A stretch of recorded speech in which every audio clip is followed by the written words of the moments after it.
captain, probably, perhaps King Tux. We will see if that goes through. But you were able to call over your airship.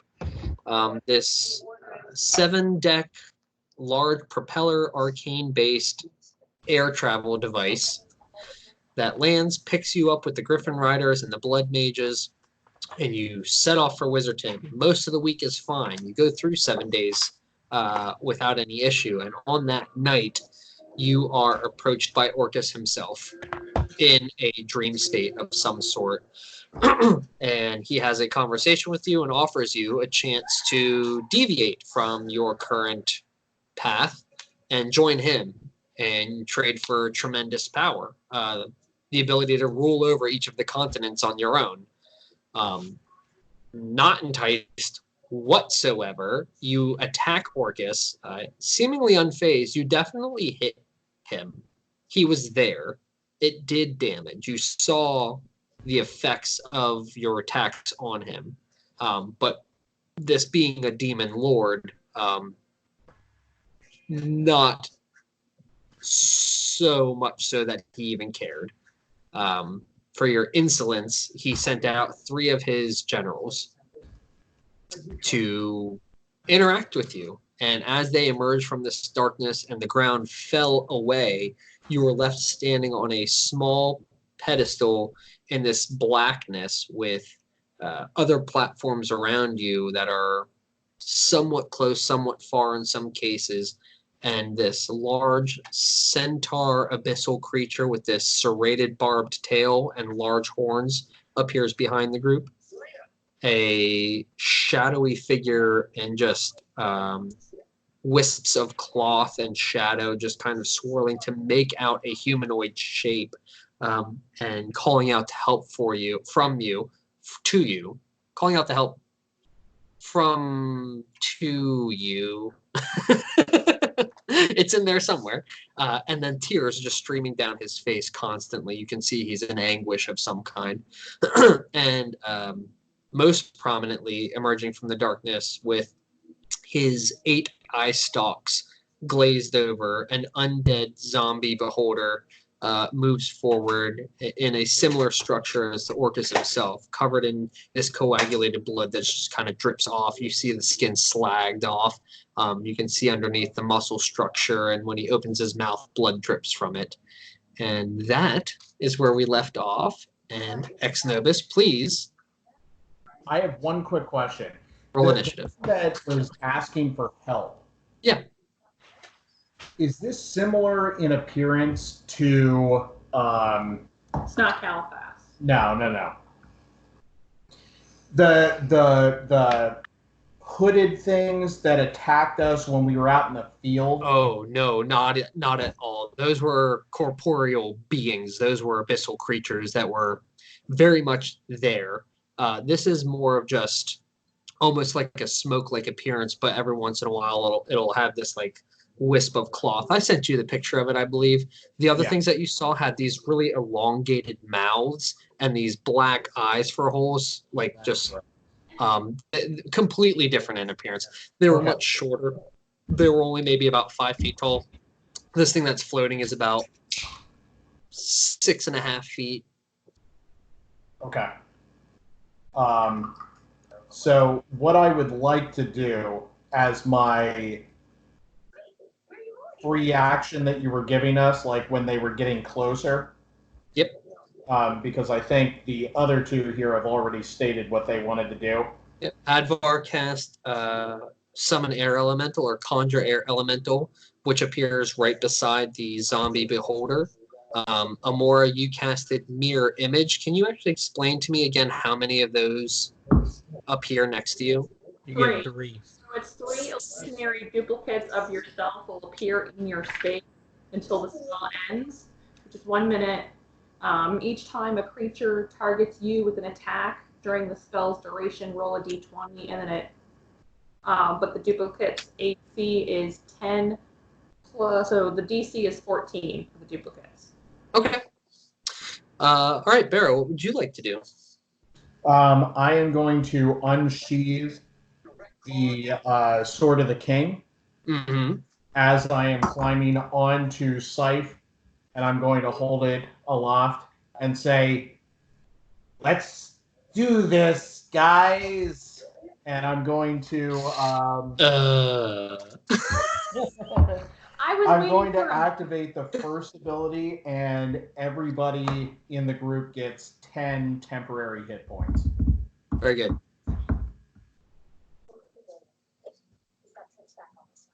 Not that Kyle heard that because he walked away, but We will tell him when he returns. I'm going to roll initiative for these creatures individually because they are generals and they are going to be treated as separate players. Yes, I saw that. I have the no-brainer. Okay. Yeah. Lollipop, pretty awesome. Those are also quite tasty.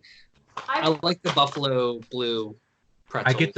I get the buffalo ones, and then I get the ranch ones, and I pour You them mix together in a bowl.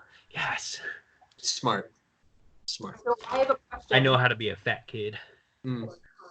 Because I'm using the defender, you want me to tell you every time what I'm doing with the bonus numbers? So the defender is a +3, so I'm either using it as a damage or AC. Okay. Do you want me to- How often can you change that? Each turn? I believe it's the first At the beginning of your turn, at the beginning or of it might be the end. Right here. I was gonna say I just was reading it. Get out your DM guides. The bonuses remain into effect at the start of your next turn. The first time you attack with the sword on each of your turns, you can transfer some or all of the bonus to your armor class. So just let me know what they are and keep track of that. Okay. If that's what the item says, then that's what you shall do. Okay. I didn't want it to be too cluttered with, I'm going to do this, and I'm going to do this, but I'm going to try to remember to say it so that way. And if you forget, that's something that you're not keeping track of and may get you killed. So there's that. And Kyle had asked us, yes, all personalities of mine, how close you guys were to Wizerton. You still have, when you wake up, a full day and a half until Wizerton. So you will have at least one long rest in between, let alone the one that you're actively kind of in the middle of right now. And are we... Unless, of course, this battle takes about 2 days.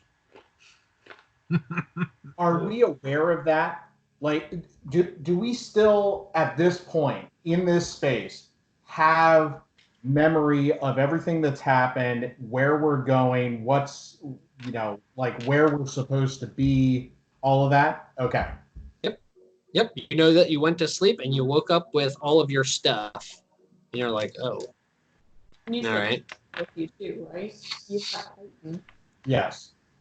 I'm on Scythe currently. Oh, you're on site. Okay. Kyle, Hadvar has 10 temporary hit points from my Sword of the King thing that I did. All right, y'all. Is Roll. that just like a initiative. one-time deal, or does it like re-up? Is it like heroism, or is it just a one-time 10 thing? Do I get 10 at the beginning of every turn, like heroism, No, or just one. okay? And Just is that a once per day thing, Anthony, or is that I can just keep doing? You had mentioned that was one action and the other one was one action, but you didn't say anything about once per day or charges or anything like that. Once per combat. Okay. So it can be used, but once you've initiated combat, as long as you stay in combat, it will not be able to be used again. So it can be used 100 times a day if you get into 100 different battles. Cool. I dig it. Oh, boy. Okay. I'm assuming we're rolling initiative, yes? Yes, we are. Okay.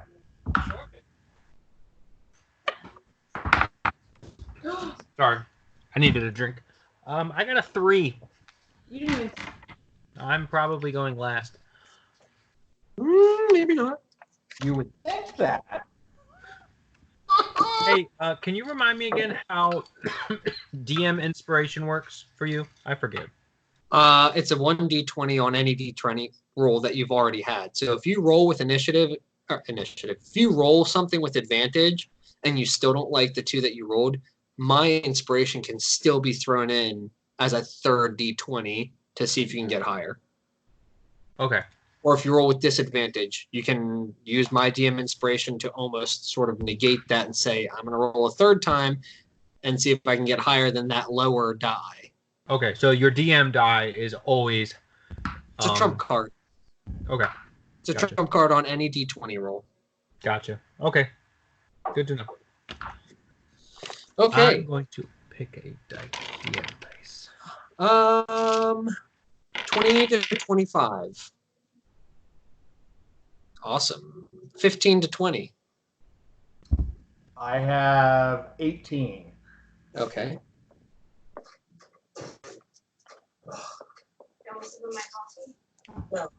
10 to 15. All right. 5 to 10. 5 to 10. So if I get a nat 1, is that a 1 or? You still add your initiative bonus. All right. Well, then that's a 5. Okay. And what's your dexterity? 4 plus 4. What is your dexterity score specifically? 4. No, your dexterity score. Oh, 18. Roll a d20 for me real quick. Not that one. Okay. 16.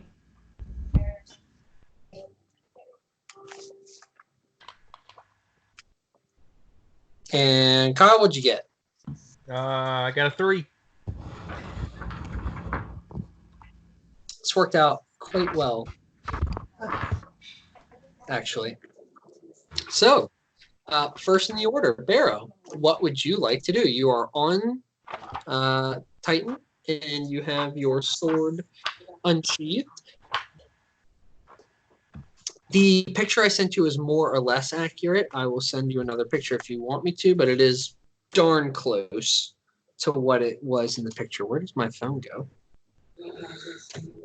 There you are. Anthony, do you want me to track my own elemental's health and stuff? Please do. Yes, that Okay. that will be your job, and I will trust you with that, making sure that you do not cheat, please. Well, he has 90 hit points, Cool. so you know. That sounds right. That sounds about right. Oh my. Good thing this cord's long. I can just move around as I please.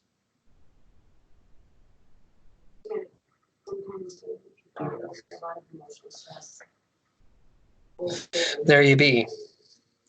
And Anthony, just so you know, he does have several damage resistances and condition immunities. I will tell you what kind of damage it is, and you keep track of it. Gotcha. I'm sure he can't be grappled, you know? Not that a beholder is going to grapple anybody, but...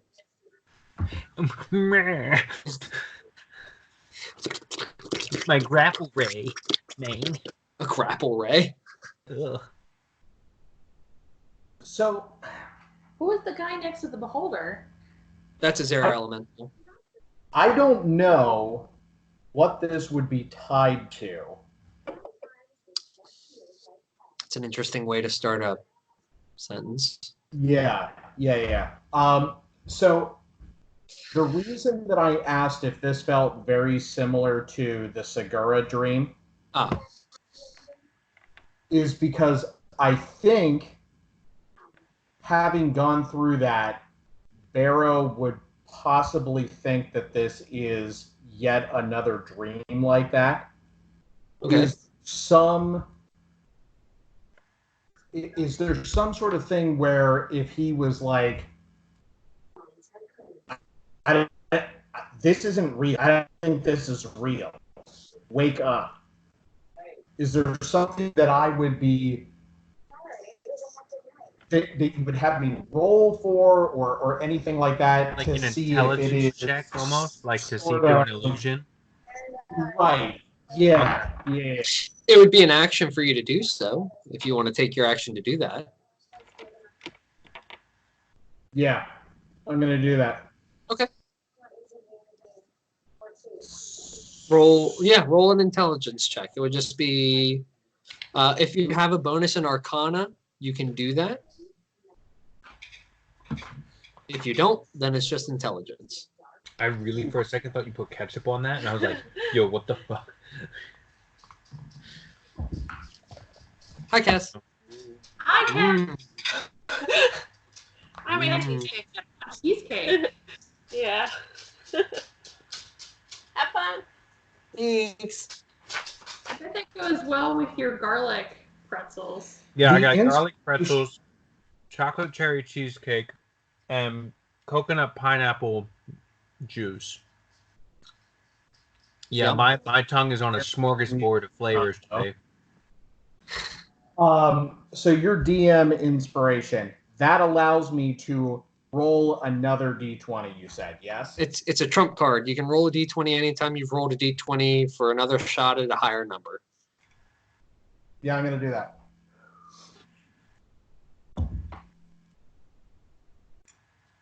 $18. You, by taking out the sword and activating its ability, which you haven't done before, you're overwhelmed with this sense of bravado and this kind of, I don't want to call it heroism because that's a spell, but you're inflamed to be with your friends in this fight to stand for what you know is the side of good. Having just told a demon lord to just go screw himself, you know that you're on the right side of this, and that sense from the sword overwhelmingly kind of welling up inside you. You kind of wait and you're like, is this real? And you kind of look around and you see your combatants beside you and you can feel Titan under you.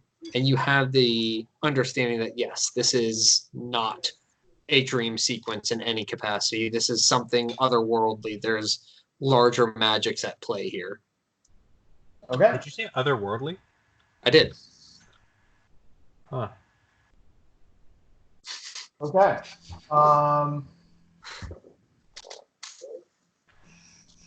Still have your bonus in movement and Titan's movement. Oh, well, I mean, you're on him, so you have your bonus in Titan's movement and his action.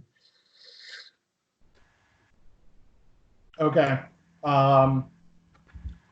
You are also on an island that is at least 10 feet from any other island at the moment. Right. Are they moving? Not yet. We don't know. Ooh. How am I supposed to know? I mean, you are the universe, but fine. And you look very futuristic with your Thank blue you. buttons. Yes, I like these. I just got them today. The other ones were like intermittent. You'd have them plugged in and it would like cut out, in and out, in and out. The sound wouldn't be stable. So we had to get a new set of headphones and we ordered these, and I had a $20 gift card from I don't even know when, like 2013 or something. That was just on my Amazon account and I've never used it. So I got a nice $20 discount. Hey, there you go. Yeah. You do not use your Amazon as much as we do. Well, we use Jen's because she has Prime. So I have no reason to ever sign in. And the one time that I did recently for I don't even know why, it was like, hey, do you want to buy this with your gift card? And I was like, gift card? Yeah. 2213. That was on my account. I was like, no, great. I almost bought a 3D printer while I was quarantined at home for 2 days. Almost. So you didn't. Yeah. I did see your post about that after you had asked us about it, and I was like, oh boy. It's happening. Yeah. What's going on here, Barrow? What are we doing? Well, that was your action, wasn't it? Yeah, honestly, I am gonna do nothing. Very good. It is the Alep's turn as this shadowy figure moves towards you at a speed of 40 feet. Oof. Is that the one on the long island or the fat island? the fat island, the one with the blue. It's the blue one, the one that doesn't look like a dog. I figured the four-legged thing is the centaur. That makes sense. That's fair. So he is now hovering in the space between the two islands, and he is going to choose up to 3 creatures it can see within 60 feet of it. No, Each target must succeed on a wisdom saving throw. don't like that. Please. I'm not going to tell you the DC. Is this a spell of some? I would assume this is. This is All of us are making wisdom saving throws? this is a yes. Everyone makes a wisdom saving throw. This is a spell. Yes. Well, Yeah, it's a spell. It's a spelly It's spell. a magical effect. I don't know. Oh God. That's so good. All right, I got a 19. Okay. That's a 19. I save. don't have a No. have a +1. I was terrified. 18 saves. 12. 12 does not save. And And for Scythe, also. No. 14 on that one. 14 Sorry. just saves. So Barrow's the only one that doesn't save. Barrow, you take 3 points of psychic damage, and I need you to make a melee attack against Hadvar. As you hear these whispers, this creature moves towards you. Everyone else just kind of shakes off the effect, but Barrow, you hear this. No, Orcus can't. He can't do this. Orcus knows. And you lash out after taking this racking brain freeze effect. Oh Yeah. Really sorry, buddy. Yeah. Is it a nat 20? Yeah. With the new sword. Get him. Roll that damage. And double it. There's got to be something I can do. You have reactions. I know you have do, but- reactions. Okay. We're That rolling ones. is.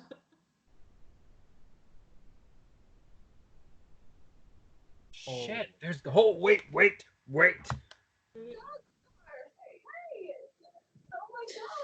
What is your total attack with the nat 20? What is your attack mod? So, the attack modifier with everything, including my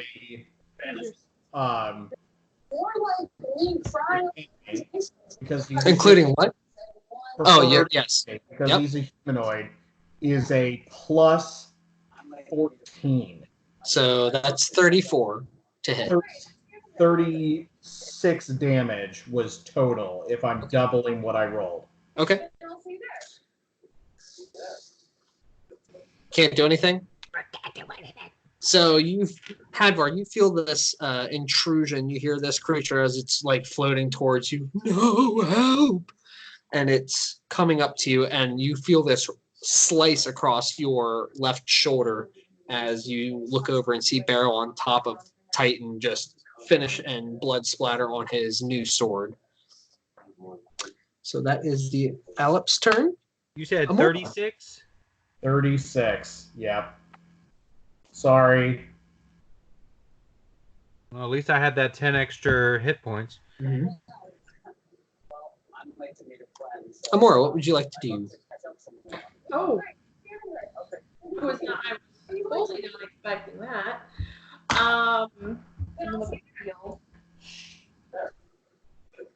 How far away is the Alips to me? 10 feet. 10. Oh, I thought you said 7. That's what I heard too. It sounded 10. like 10. I dropped my phone on my foot. Ow. I am going to take out my dagger and short sword, Yes. and I'm only going to use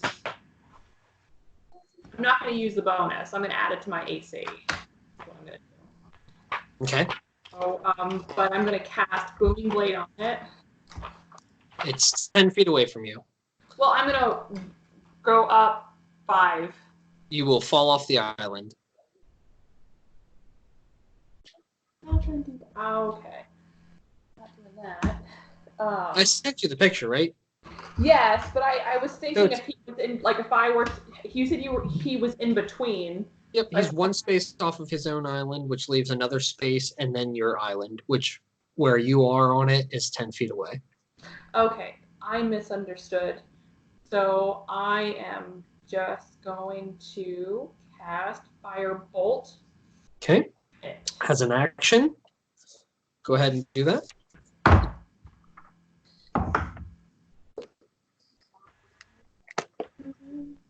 24. That definitely hit. You feel this intrusion into your head and you shake it off. You see Barrow lash out and you throw a firebolt as it continues to move towards you, striking it in the chest. You see the fire kind of burn away some of those wisps of cloth that's spiraling around, making this form semi-corporeal.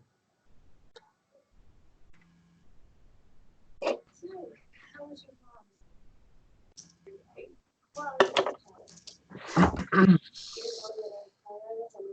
13 points. Mm. 13? Yeah, 13 points of damage. Okay. Very good. Bonus action?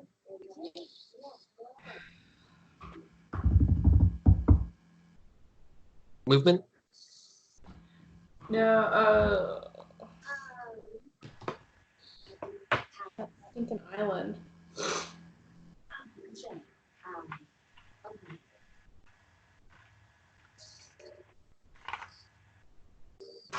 That face. That face. No, I'm going to, how far away is that? I'm not going 7.5 feet. Huh? 7.5 feet to the next island.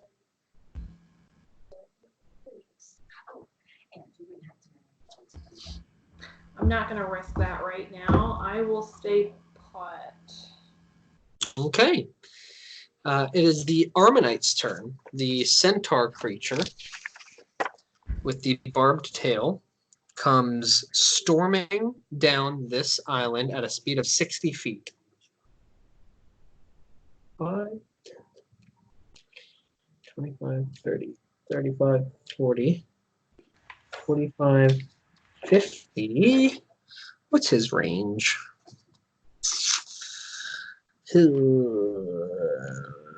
Oh, yeah, he can do that. He is going to crackle with lightning in one hand and send forth a lightning bolt, which is going to strike Amora. And then because Barrow is on top of Titan, it will strike you both since you are in the same space. Is that a target? It's 10 feet wide, so it actually strikes everybody. So it's going to be a DC dexterity save, please.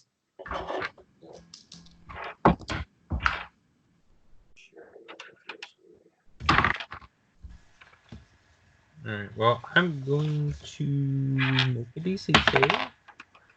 Dexterity, that's not good.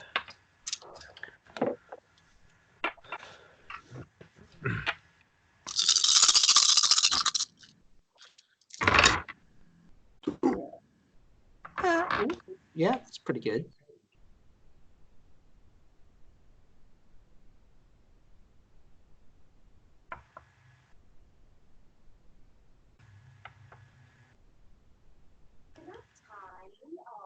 All right, what are my saves here? I got a 12. That does not succeed. 13. Perfect. That does not succeed. 15. That just succeeds. Do you need me to roll one separate for Scythe? Yes, please. I will say that one was probably safe because you would be stuck doing whatever he does since you were on him, and he was able to move out of the majority of the space. So that just saves you will take half damage. Everyone else takes 30 points of lightning damage. Barrow and Titan both take 15 points of lightning damage. I'm going to use my reaction to cast Absorb Elements and gain resistance to lightning. 15 points.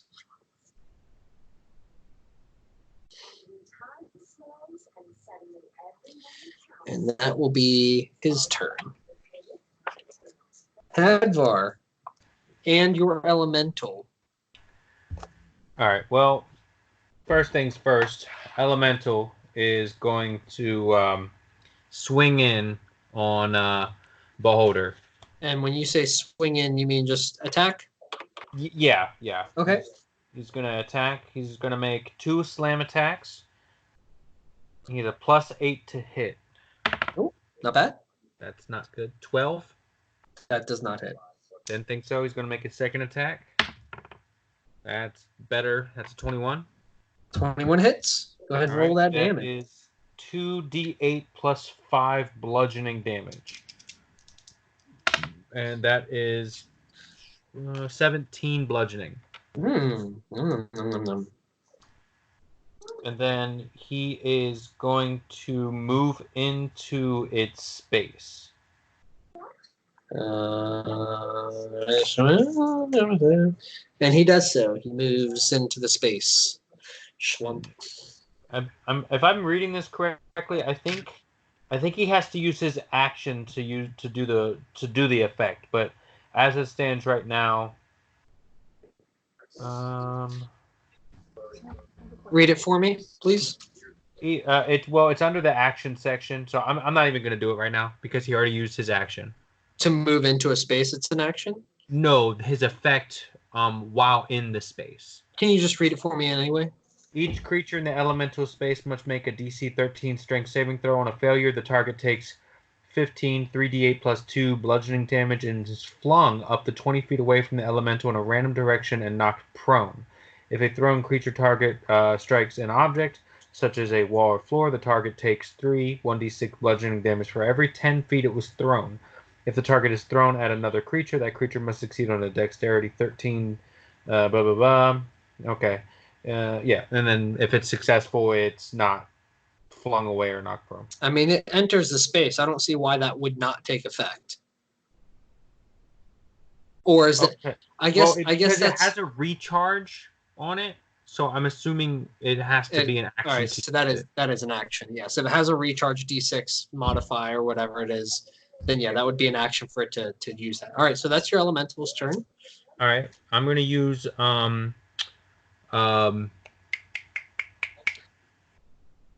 Atari to give the help action to Barrow. Helping him do what? The next thing he does. We're going to have to be more specific than that.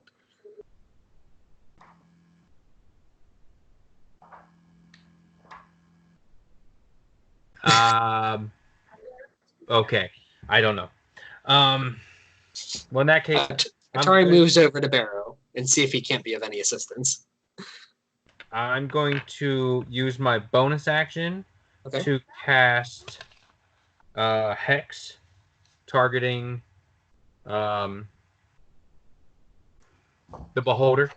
Okay, so he's hexed. He is now hexed. Good to know. And then I'm going to use my action to hurl 3 bolts of Eldritch Energy. Right? It's 3, isn't it? Get it? Yeah. I'm just double checking. It's been a minute since I've casted Eldritch Blast. You are at level 12. Yeah, so it's 3. Should be. Sorry. I thought I was more prepared for this. Apparently I'm not. We haven't even gotten through one round of combat. Yeah, okay. All right. Fun. So 3 beams. Get it. All right. Well, that is a +9. Okay. So that's going to be a 27, Yes. a 28, Yes. and a natural 1. No. So 2 of them strike the beholder zombie. All right. So D10, D10, and then there's going to be 2 D6s of necrotic damage because of the hex. Yeah. Nice. Get it. All right. So the non-necrotic, the force damage is all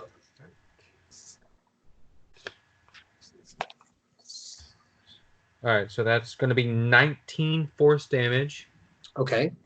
and then 9 necrotic.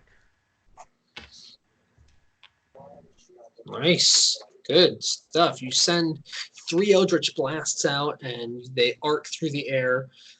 And where your elemental is kind of hovering in the space of the beholder is so large that it actually has enough room that the Eldritch Blasts arc and hit these base of the eye stalks. And you see it just kind of... And it's just kind of... The impacts can tell... strike it and do considerable damage. Very nice. Good turn. Good rolls. Action surge. Okay. Yeah, get it. I'm gonna do it again. All right. 3 Eldritch Blasts. Yeah. Why not? All right. Burn them abilities. 1 natural 20. Very good. A 15 and a 20 or 5. A 25? 25. Okay, so the second one does not hit. I'm going to use my DM inspiration. Yeah. Use it for anything you want. That's going to be a 24. That hits. Go ahead. 3 more attacks, one of which is doubled. All right, so the first one will be doubled, so let's see how much this does. All of your dice, which is your necrotic damage and everything. Oh, I'm an orc. I get an extra damage die. No, that's weapons. That is weapon attack. That is weapons. Okay, that's... All right, so this is necrotic and force. That's not bad. That's going to be 8, 9, 10, 11 plus 12. 11 plus 12 or? Yeah, 11 plus 12. So the 12 is necrotic. 11. Okay, so 23. Yeah. So 23 points of damage. Wow. All right, the next one is going to be... I'll just roll everything on that one. Oh, shit. Where'd my dice go? There it is.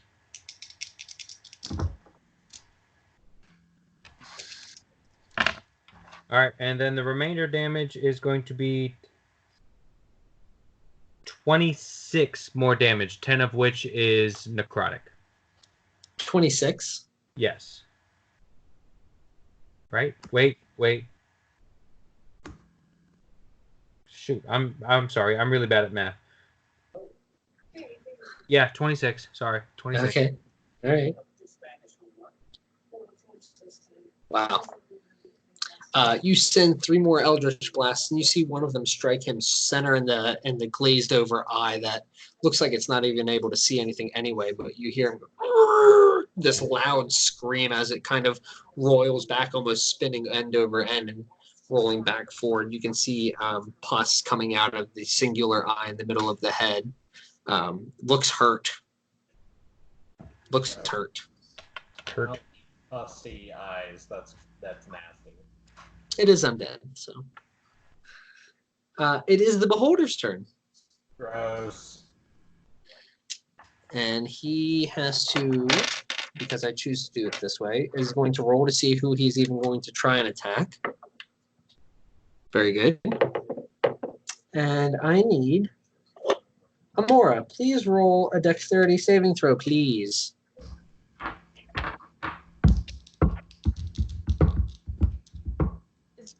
This is magic. Oh, shit.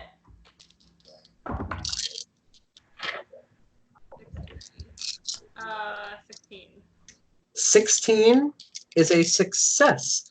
as this dark green energy comes out of one of its eye stalks straight over your head, Barrow, and slams into you more. You're able to recoil just enough so that only a fraction of it touches you, and you can feel where it hits your robe. You see it just kind of disintegrate. But you do take half damage. No. Oh, no.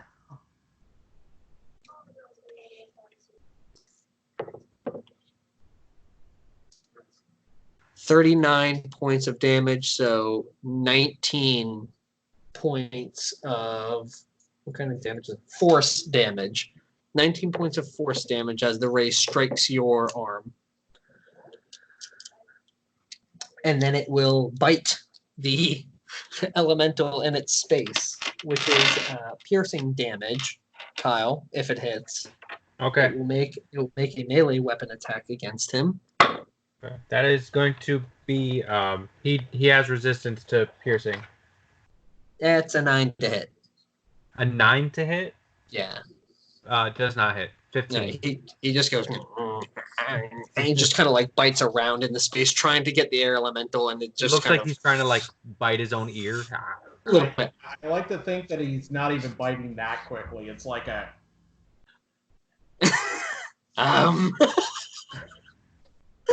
it's a little bit like that. It's a little bit like that. That is the beholder's turn. Barrow, we are back at the top of the order. What Has anything moved? Layer action. Oh. layer action. You see the Alep, which is in the space between the islands, shudder. And you see a strong wind kind of pull at him, but he is unaffected. And now, Barrow and Titan, it is your turn. Do we notice anything else? Like, has any of the land moved or anything? Oh no, these are islands that have like a base. They're not floating islands. They have a base that like go down into darkness to an unknown point. And These how much space is between me and the next island? The closest island. 10 feet. 10 feet for a precarious section, and just like 15 for a solid section. Ooh. But your jumping is like Hulk. Oh, that's jumping. right. Yeah, we did say I have Hulk jumping, huh? Yeah. Okay. Arrow, you haven't tried that yet. You don't know if you have Hulk jumping. Through that. So I'm going to reach down with my empty hand, and I'm going to grab my symbol of Palor. Mm-hmm. And I am going to...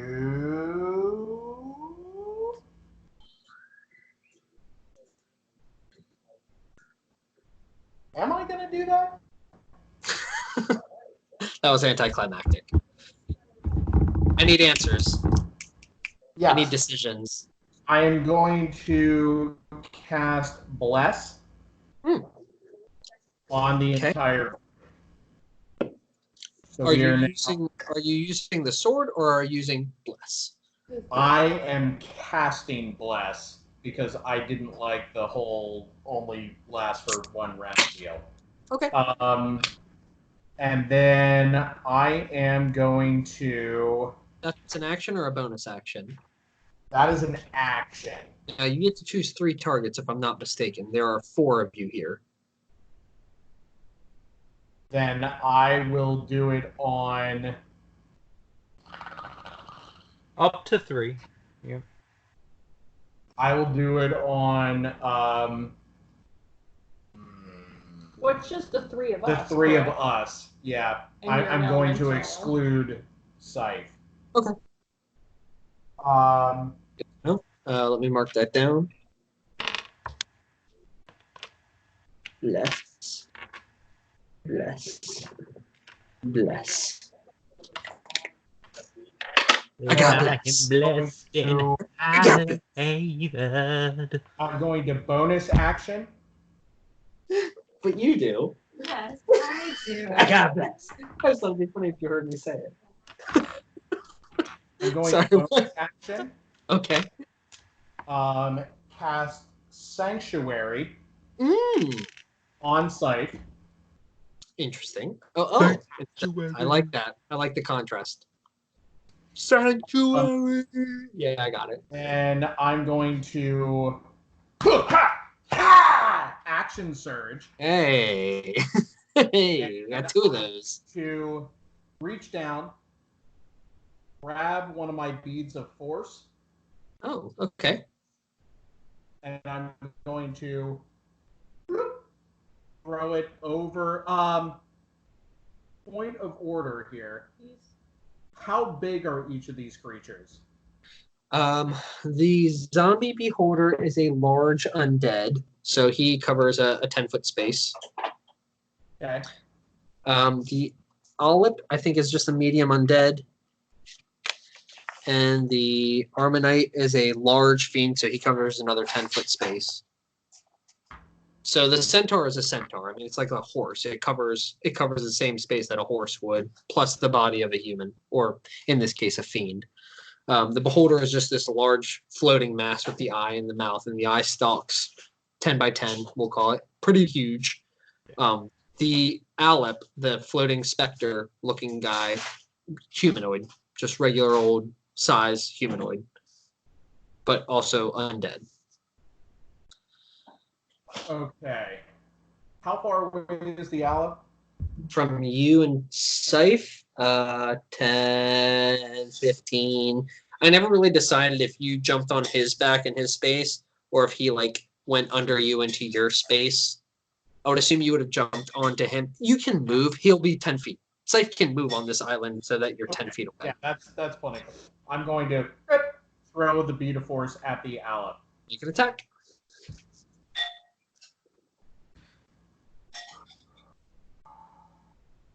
You get a 1d4 because of bless. You do. You did bless yourself. Yes. Bless Yes, I'd less. What What are we looking at? I'm going to use a luck point. I'm going to switch that out. All right.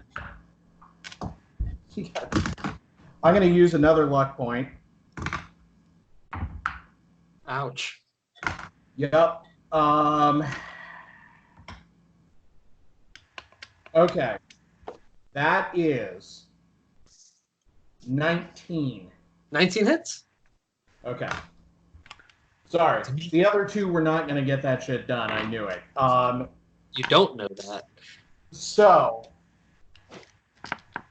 I had a pretty good feeling. They were like, what, a 3 and a... Yeah, it was bad. Okay. This creature doesn't move that fast. Anyways. He has to make a DC 15 dexterity saving throw. Dex, huh? Ooh, well, you know what? He doesn't get too big of a plus here. But he did roll an 8. So, no. So he's going to take 5d4 force damage. What happens to Mr. Alep? 5d4. That's going to be 16 points of force damage.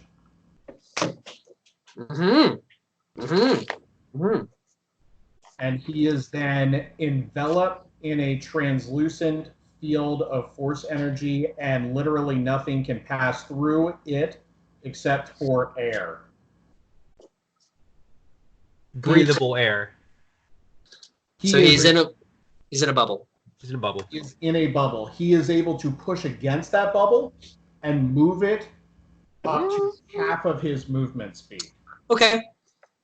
But nothing can pass through it except for air. Correct.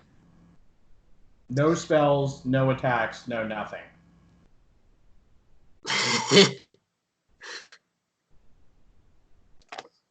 So be it. Damn it.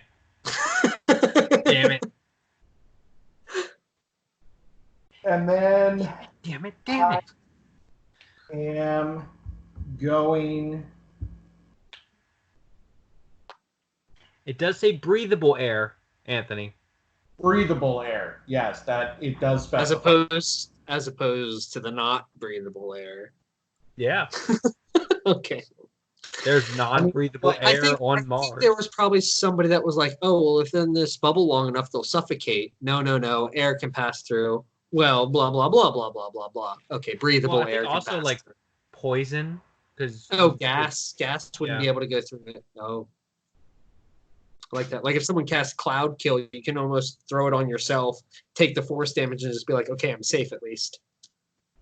Right. Like hand and like. "Ugh!"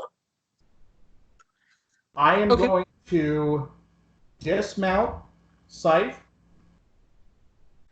So it and is I'm done. going to grab him up on my shoulder, Okay. Yeah. and then I am going to run and jump over to where the beholder is. Oh man, that is a 5, 10, 15, 20. That's a 25-foot jump.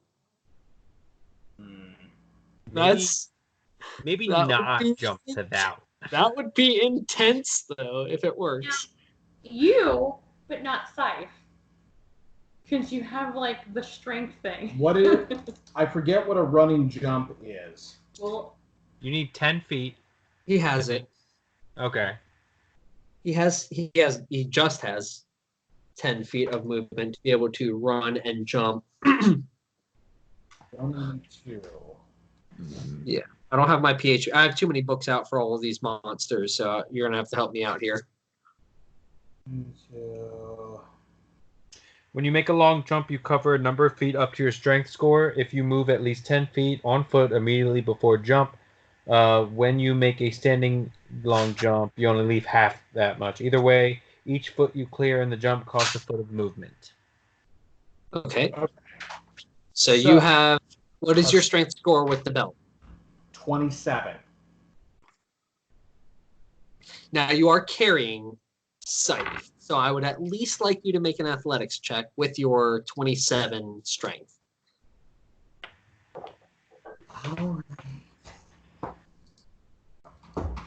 All right. which is a +8 modifier. Plus, well, whatever I don't know. Are you proficient in athletics? I am. So it's +8 plus your proficiency. That is 12. 22. And if you would like, roll a d4 for bless. You can. That is 27. You get off and grab Scythe and put him on your shoulder, and he says, kind of like, this is backwards. He has this moment of what is happening, and you take a step back, and you and you jump with Scythe onto the island where the beholder is, and the air elemental roiling inside of its space. You see it just trying to bite it.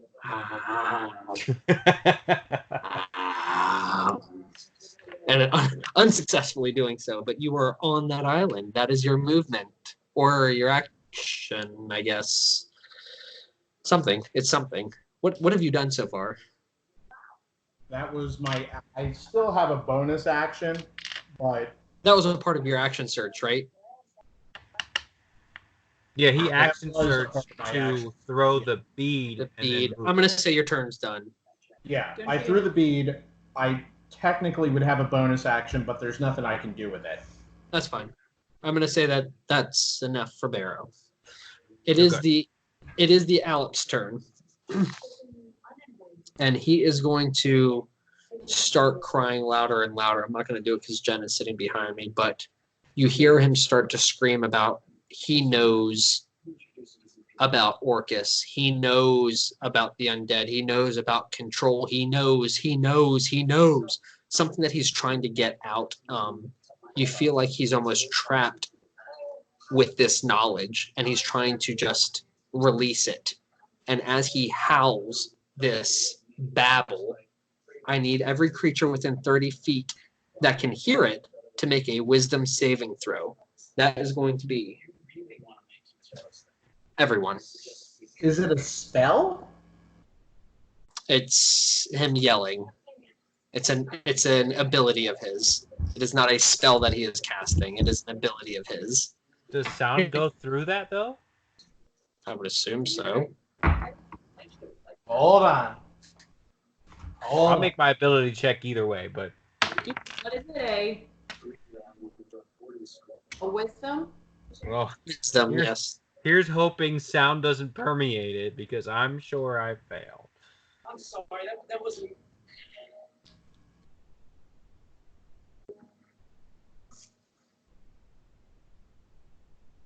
Monsieur Dory? C'est vous, n'est-ce pas? So, have you been introduced? I'm Will. I can see. No attack.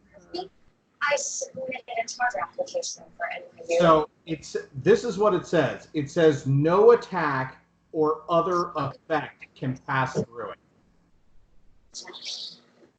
So I don't. Say it again. You're the DM. You're going to have to interpret it how you decide here. But it's no attack or other effect can pass through. I thought that it said spell. It does not say spell. It says no attack or other effect can pass through it. That's a load of hooey is what that is. Oh my gosh. My 9 wisdom save, thanks. Yeah, you better feel super lucky about that wording. So you don't hear him, I guess. But you see him screaming and trying to get out of this. Is there anything that he can do to get out? There was A save of some sort?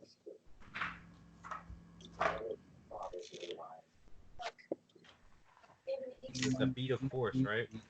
It is, yeah. Your mother would reappear. Rules.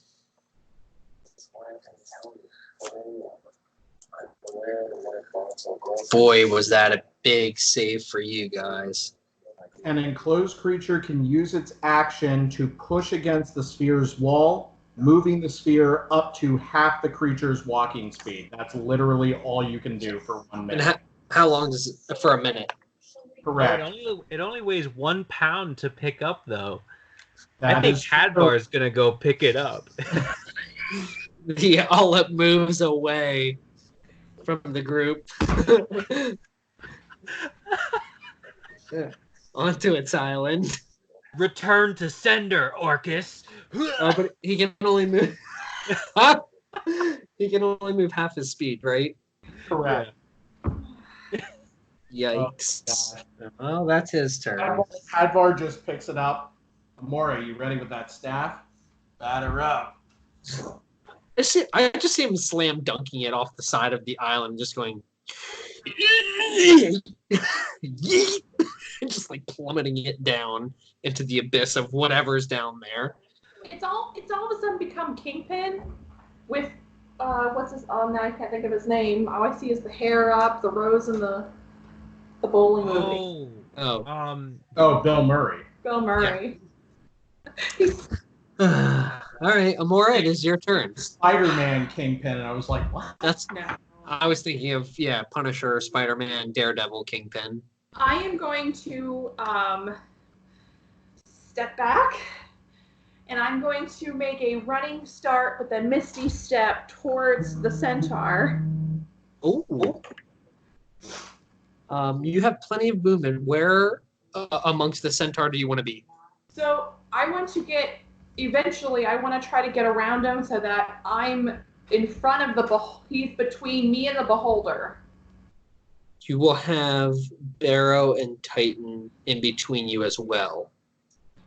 That's fine. That's Okay. just because You can just misty step there then. You can just run, and then as you run at him, he looks like he's ready, and then you just go and just disappear and appear behind him. Oh, okay. That was a 7 on my D20. So that's your bonus action. And then I am going to strike him with the short sword with booming blade. And I'm not going to use any bonus. Is Booming Blade a cantrip? Yes. Yes, it's an We're good action. then. Yep, we're good. Go ahead and do that.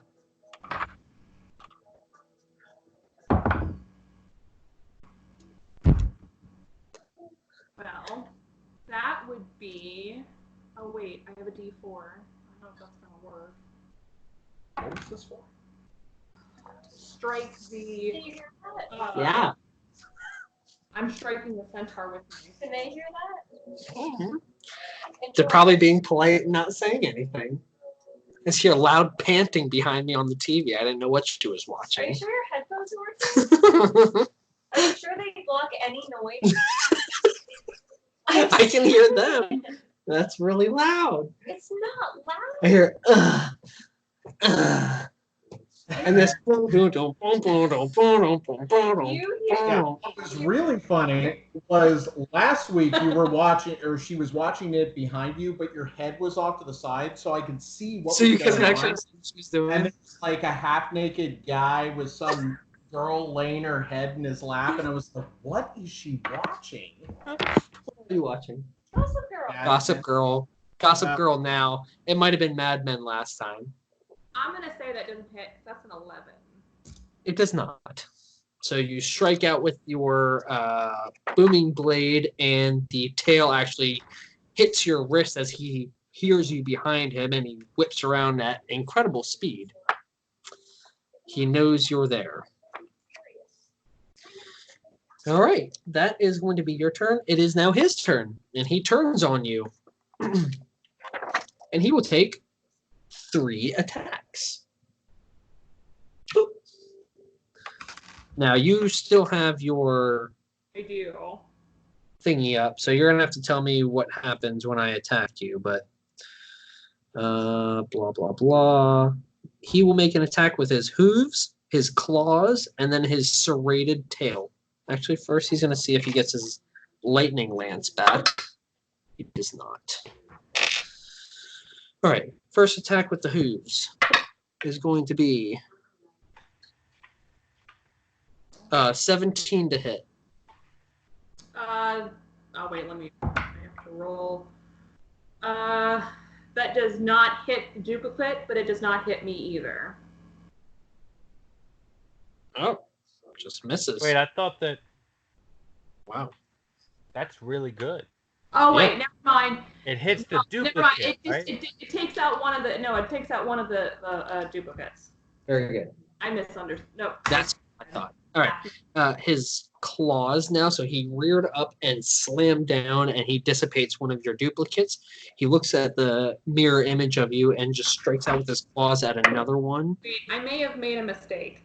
So mirror image is if three illusionary duplicates appear in your space until the spell ends. If you roll a 6 or higher, you change the attack. That's why it missed both, because I rolled a 5. So it missed all 3 of them, but then my AC is higher than the 17.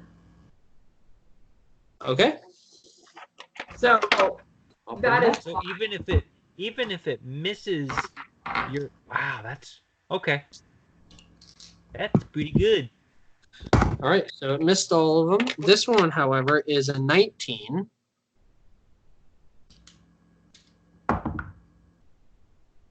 Also misses both of us. Because I Wow. rolled 4, so it misses my duplicate. He would strike me, but then my AC is too high.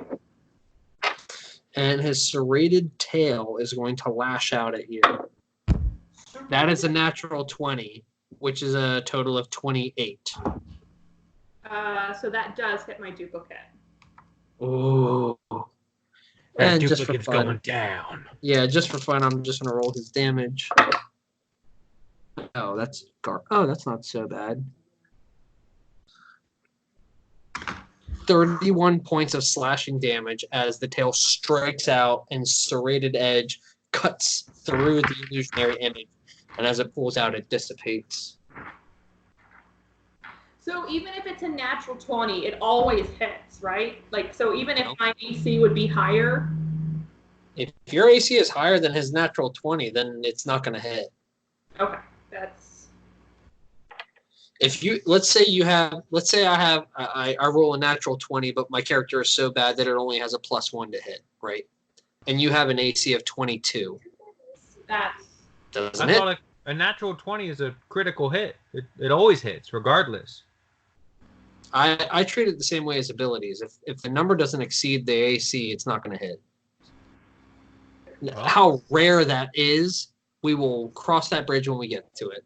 Okay, that's because I was thinking with like shield and. I'm with you, Kyle. I'm pretty sure that that's what it says. 20 is a 20 is a 20. I think on attacks you're right, but for abilities it's not.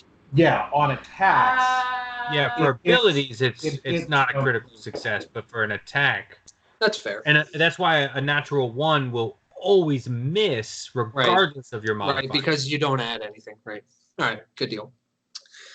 So yeah, that was, what did I say, 32, 38, 30-something?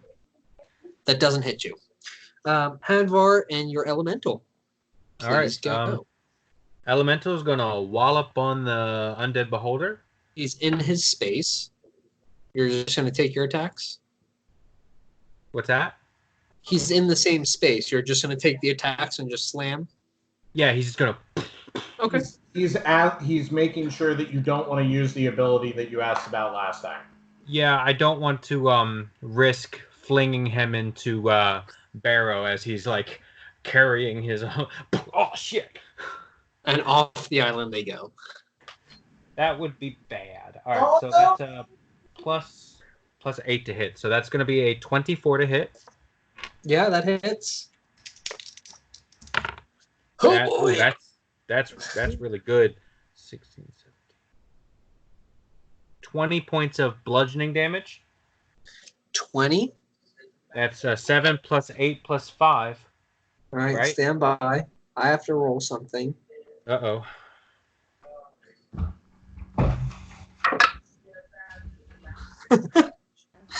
All right.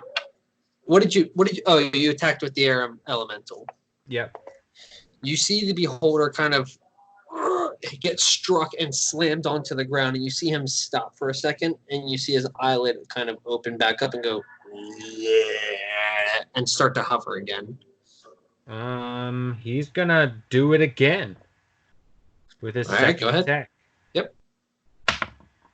That's gonna be that's 26 to hit. That hits. All right, that's going to be 15 points of damage.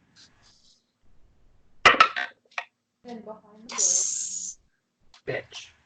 The same thing. He strikes him down on the other side. He hits the ground, and you see him stop for a second, and you see the eyelid open back up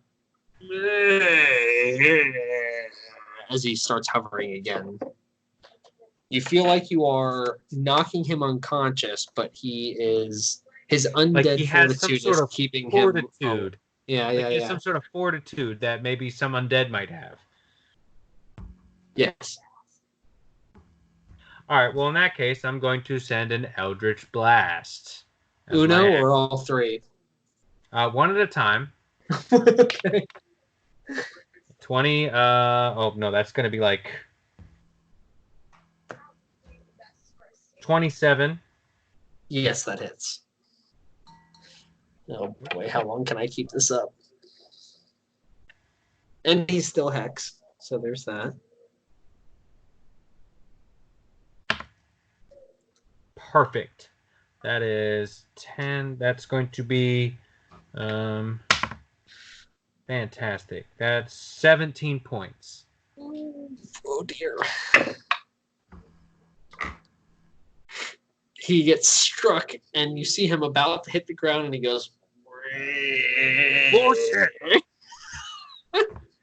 He is still alive. I rolled a 17. That's going to be a 23. That hits. God damn it. 8 points of damage. Oh, come on. Big money. Yeah, he's fine. You see chunks of flesh starting to peel off of him from the air elemental slamming down. You see sloughs of skin just kind of rolling off of its face and off of its chin. And you see teeth start falling out. Every time you hit it with one of these Eldritch blasts, you see it falling apart, but it's still maintaining its hover. I'm gonna do it again.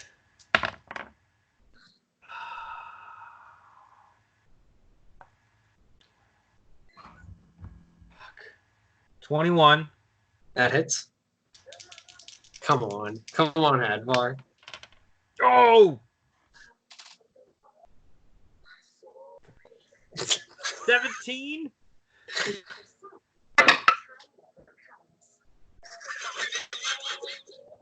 You see it get struck again. You see two more teeth fall out of its mouth, and it kind of drip with all of this congealed blood. And he still hovering. Nope. I'm going to use sorcery point. I'm going to use my bonus action. I'm going to quicken Eldritch Blast. 3 more. All right, go ahead. Keep going. God. All right, that's that 1 hit point. All right, so that's 20. That's unnatural 20. Yes, that hits. You're finding it's actually relatively easy to strike this large floating beholder, but doesn't seem to want to go down. 16 points of damage. You throw an Eldritch Blast, and you see it as it's about to emit an eye stalk ray. It goes straight into its mouth, and you see it go, and you see it kind of hit the ground and roll off the island down into the abyss. Now. All right. I've got 2 more. Or do I got 1 more? You have 2 more. I have 2 more. I'm going to send them at the centaur. You turn around and send them. I don't know if you've been rolling blast. I don't think you've had to. I have been. That's going to be really bad. For 13. You're attacking the centaur. Wait.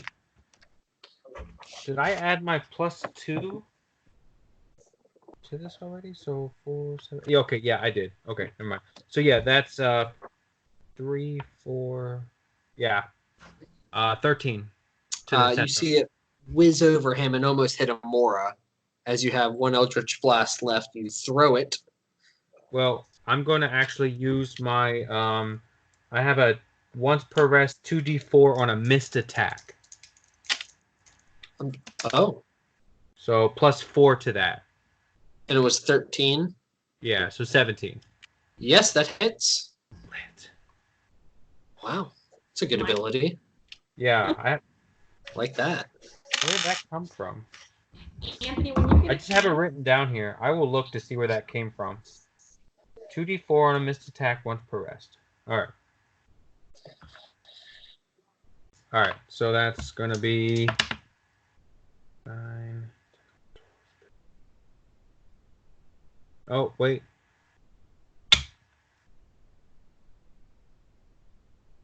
$12 points of damage. 12 to the Armonite. And then my third and final attack. You see this creature almost 16 to hit for my third and final. 16 just hits. You see the 1 Eldritch Blast hit it in the chest, and you see this hard exterior of skin, almost armor itself, as it strikes him, and he just kind of flexes as he takes the hit. All right. Like he's pretty beefy. All right, and the last point of damage is 6. Right. No, 8. Sorry, 8. Okay. And then I'm gonna have my elemental use his 90 feet of movement to fly towards as much as he can towards the what's the dude? The centaur. Yep, with movement to spare, and I put him on the island so he's not hovering off of it. And do I have how much space between me and the guy in the pinball. I sent a new picture. But you have 30 feet before you're within 5 feet of him to hit him. He's 35 feet away. He's on the big. Yep. The biggest island. All right, I'm gonna do a running jump to get on the big island. Easy. You're there. Do you want to be against him? I can be. Your jump would get you next to him. Okay, then yeah, I'll be right next to him. Your jump alone would put you next to him. All right, and you are still blessed up there. Okay. And how close did my elemental get? I don't see my elemental on here. He already took his action to attack the beholder, but he is within 5 feet of the centaur or Armonite.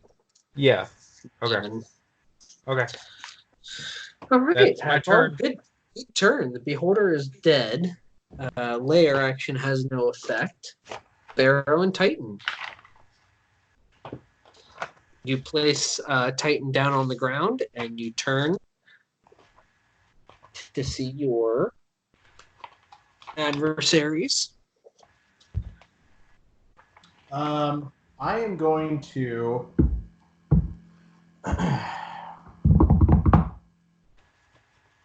grab my symbol of Palor, Yes. and then I'm going to hold the sword out at the Armonite, Yes. and I'm going to strike it with Guiding Bolt. You will attempt to do so. Roll for an attack. Oh, I will. 10 rounds of combat? How's something? We've had 3 rounds of combat so far. So, but how many rounds has he been in his pinball? 2 rounds, right? This will be 2. his second round. This is 3 now that it's Barrow's turn. Wait, he's in there for 1 minute? 10 rounds. I have 7 more rounds. Oh my. 25. Yep, that hits. Okay. I'm assuming you're casting at first level since you had not mentioned otherwise. Yeah.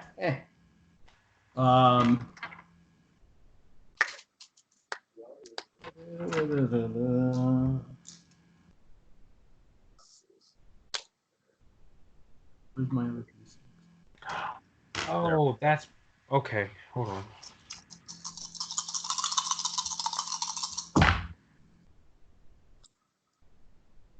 Ugh. Not great. That is 13 points of radiant damage. All right. So it is done. You see the light strike him as he just kind of flinches forward, and his body is aglow now as he is kind of presenting himself for the next attack almost. I am going to bonus action second wind. Yes. And heal yourself. Heal yourself. And if that is Barrow's turn, it is the Alp's turn. Wait a second.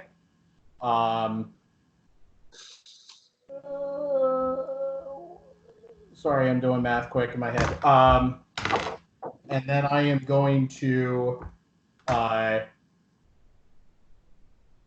grab Scythe again. Mm-hmm. And I'm going to. Why is this up? I am going to run and jump over to the Alep Island. Very good. You are there. Easy. And I'm going to stay, if possible, I'm going to stay 10 feet away from him. That's exactly where I put you.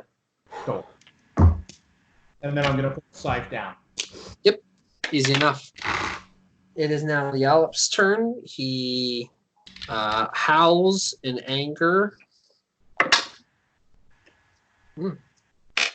And nothing happens because he's in his bubble.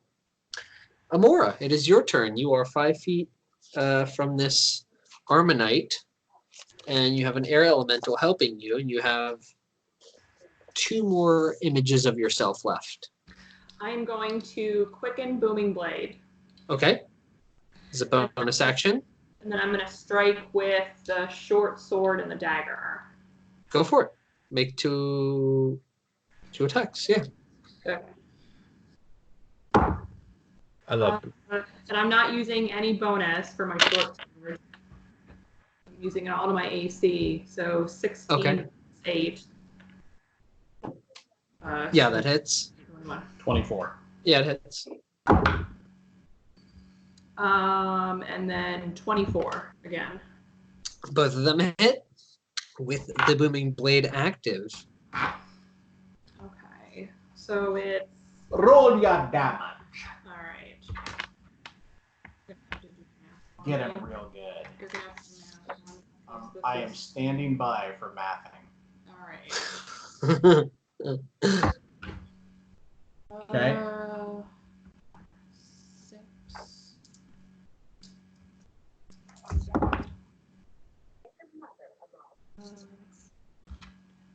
12. 18. 2, so 7.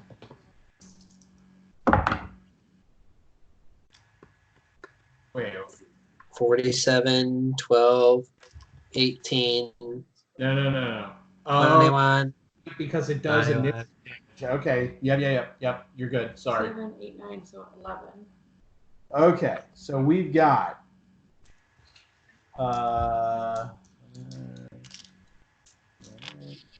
Yes. 36 total damage. I copy. You say 36, actually? Sorry, I did not copy. Just like 36? 36 damage, yes. Wow. For booming blade. How much of that was thunder damage in case It doesn't matter. It doesn't matter what your name is. The initial strike. It doesn't matter what of your the kind short- of damage is. Yeah, the initial strike thing, and then Booming Blade adds an additional 2d8 thunder damage to each of those strikes. Wow. That's a good spell. I like your melee sorcerer. That's a dope build. For this whole campaign, Oh, and you really haven't been able to strike melee, and that was awesome. That's a lot of damage. That's So no joke. imagine giving Booming Blade to a rogue. No. It's rude, is what that is. Yikes. that's Right. Amora, that is the end of your turn. Well done. Damn good You have turn. successfully upset the Armonite, and he is going to attack you. As you strike with both, you strike once, and you see this aura around him start to vibrate violently. And you see him almost kind of rear down and almost hold his head. He grabs his horns, and you see him kind of, shiver with anger as you pierce through at that moment when he's distracted. You strike him in his chest, and you can see blood kind of spurt out of the wound. As he recoils from it, he goes to attack you, and you slash across his chest again, and you see the violent vibration still active open his chest where you saw the Eldritch Blast kind of roll another d20 because you had advantage from Guiding Bolt. Oh. Not okay. Where you saw the Eldritch Blast hit beforehand, you actually cut it open, and you see a large crack, almost like in stone, break open, and you can see blood start to drip out of that wound as he howls in anger, and he bares his claws, and he goes to strike you 3 times. First attack, his hooves. Good roll. 27. I throw up my short swords. Wait. 27. I said 27. Hold on. Yes, I throw out my short swords and I deflect it with a 28. What? How? Because I have defensive duelist. So as a reaction, I can add my dexterity bonus. But you have to only wield one weapon as a defensive duelist. You have to wield one weapon. Is it if you're proficient with finesse weapons? All right, stand by. Let's look this up. I thought defensive duelist required you to only wield one weapon alone. I think you're thinking of the dueling fighting style. Yeah, this just that says not- when you are wielding. You are wielding a finesse weapon which you are proficient with, and another creature hits you with a melee attack. You can use your reaction to add your proficiency bonus to your AC for that attack, potentially causing that attack to miss. And now you have the bonus of AC from the defender. Sword. And I Watch the Oh, sorry. gosh. I rolled a 19, so I have to get a natural 20 to even hit you. All right, so the hooves miss. This is dumb. Hold on. Wait a second. Hold on. This is Well, this keep is going, rid- but hold on. this is ridiculous. All right. The contrast of yours and Kyle's faces when she said this was so exquisite. You're like, and Kyle's like, Oh wow. To be fair, though, that is only for that attack. Yes. Okay. It's All right. only for that attack. Okay. That was his hooves. I am now going to attack with claws. We will see how this goes. Ugh. 17 to hit. You hit one of my duplicates. And he lashes out with his hooves and just you stop him and actually push him off with your short sword. You deflect that, and he gets so mad that he lashes out at you directly, and he actually ends up taking out your duplicate. And his serrated tail, he turns, and the serrated tail lashes out, striking you. Oh, come on. Come on, 17 again. It hits my duplicate. Oh, man. All right, that's the last duplicate. And he strikes out, and his tail goes straight through the illusion, and it dissipates as he seems entirely frustrated. Stand by. He may... Nope. Doesn't get his lightning lance back. some of that frustration may be from the DM itself. Man.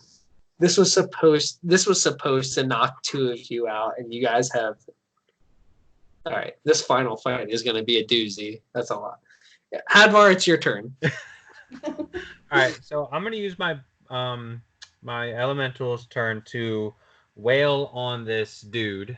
Yeah, go for it. He's standing there. He's striking out at these illusions and becoming more and more frustrated and angry. Well, I don't think an 11 doesn't hit. I'm assuming. No, it does not. Elemental. Bless. Add your bless.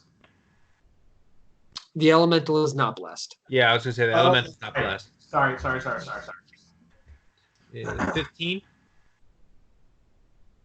15 does not hit. Oh, okay. As So he he's gonna slams stand- down twice, you see the Armonite move out of the way as he's shifting, trying to attack these illusions. He finally dissipates the last one. The elemental slams down twice, missing him. All right, I'm going to use my action, I suppose, to grab the ball that has the gerbil ball with the shadowy figure inside of it, and I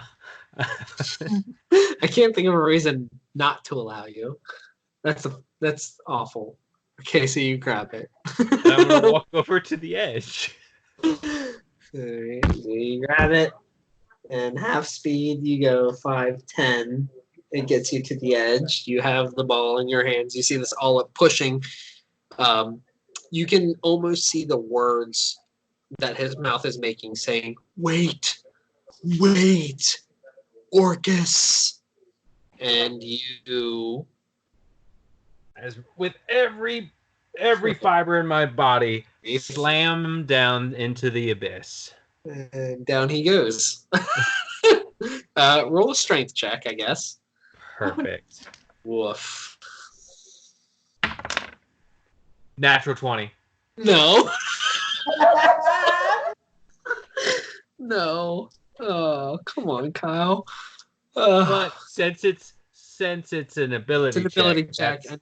I need the total. you want the that's an athletics check? It's just a 30. strength check. It's just a Oh. strength check. Yeah, Okay. yeah. So 29. That's pretty ridiculous. You see him say, "Wait, wait." He's not smiling like I am because this is ridiculous.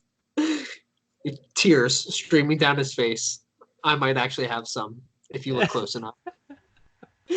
And you throw him into the abyss, and he plummets at an incredible speed, and you see him just vanish into the darkness.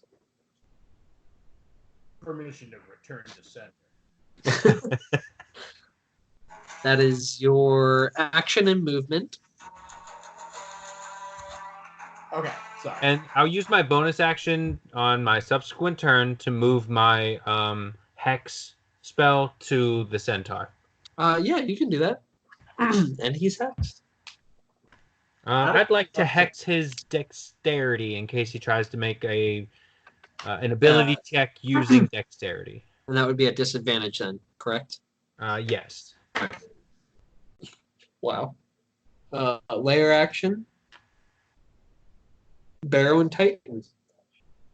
You see Hadvar grab the Yallop Oh no. and just throw it into the abyss, and you're on the island with Hadvar.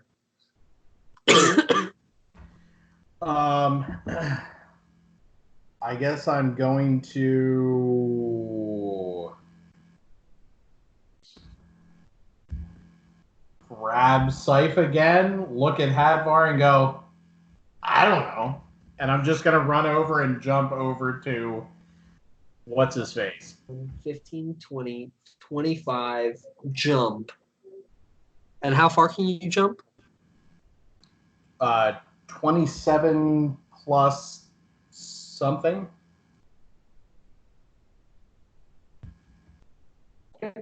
You can get literally right next to him, but that takes your movement and action to do so. Movement and action. Yes, Probably because you had to dash. Gotcha. Okay. Then I'm You set Titan down. You guys are both right next to the centaur creature.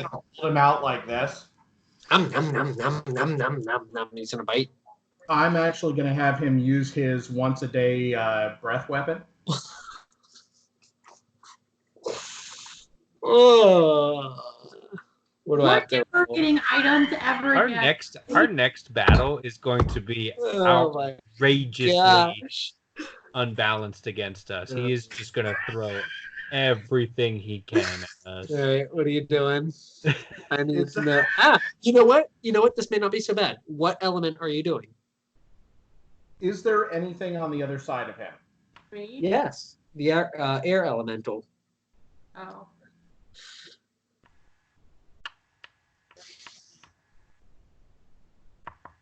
Yeah, I'm going to go for it. I'm going to use air. All right.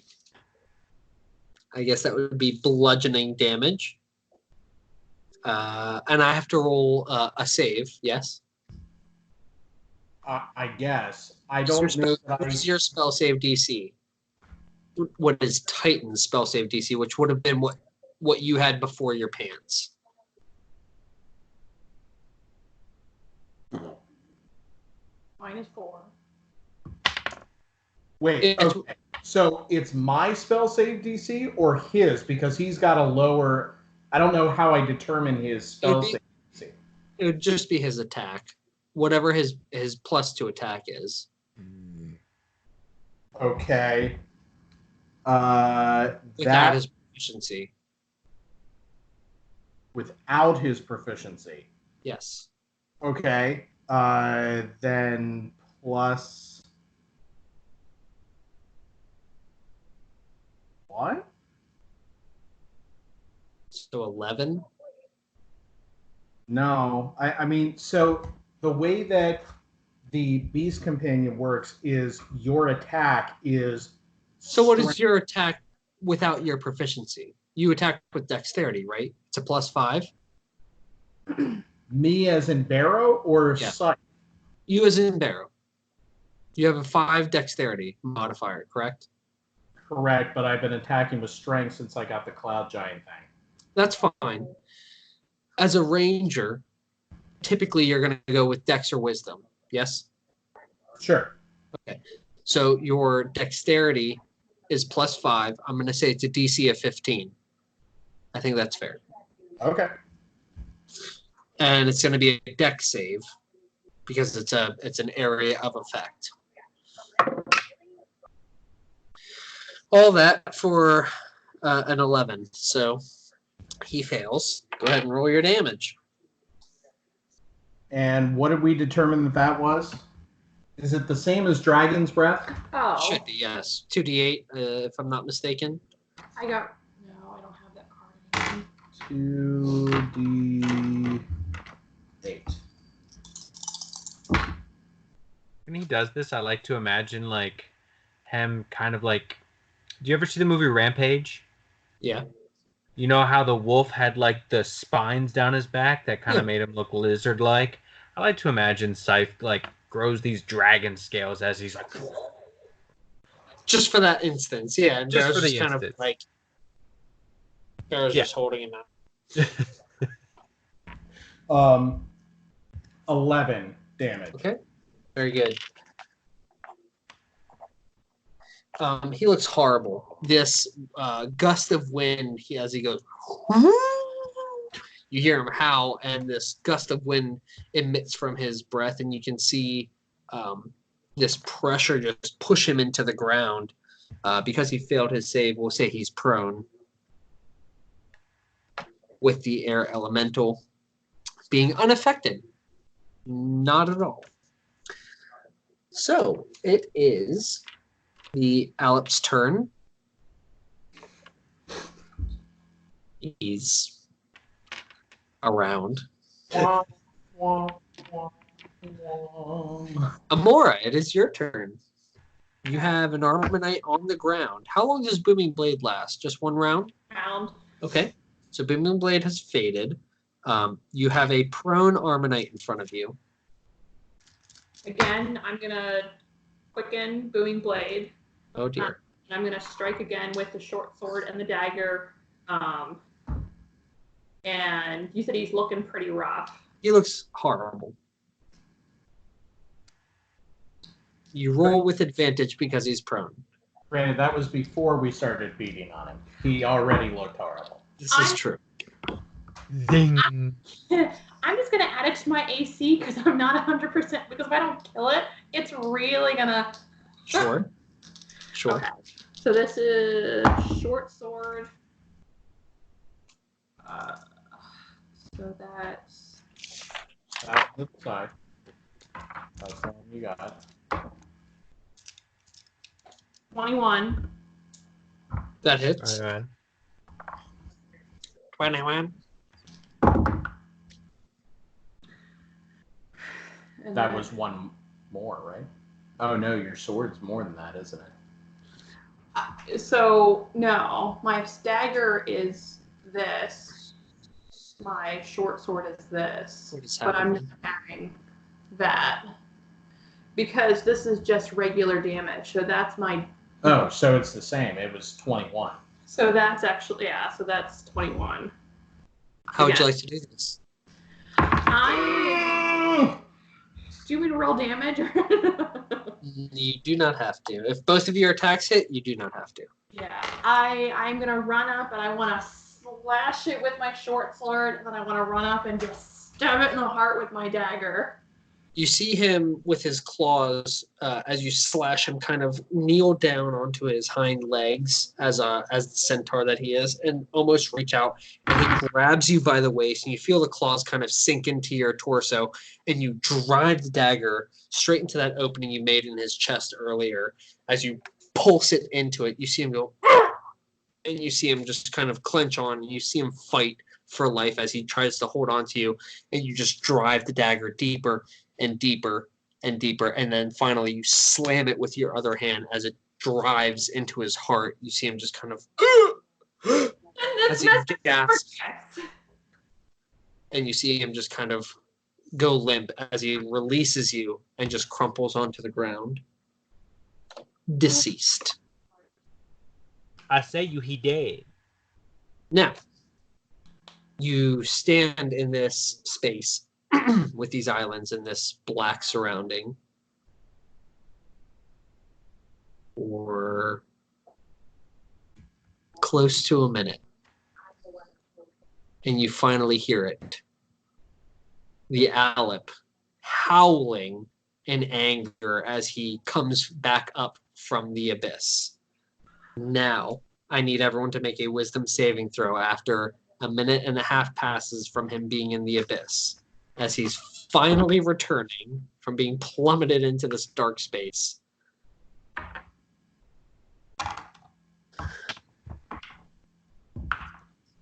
What is it? Wisdom? Wisdom, yes, please. Remember, you have bless. Unnatural 20. That's a save. That's a save.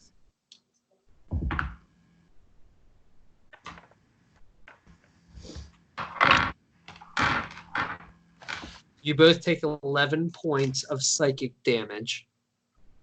For the save? For the save. 17 for Barrow. 11 points of psychic damage. And hang on, let me take that off. And I'm pretty sure it's a fail for Scythe. It was 10. He takes 22 points of psychic damage and is stunned as the howling enters his brain. He is unable to move for one round. Okay. Amora, you would be the first to act. He is hovering off of your island, 15 feet away from you. He doesn't look great.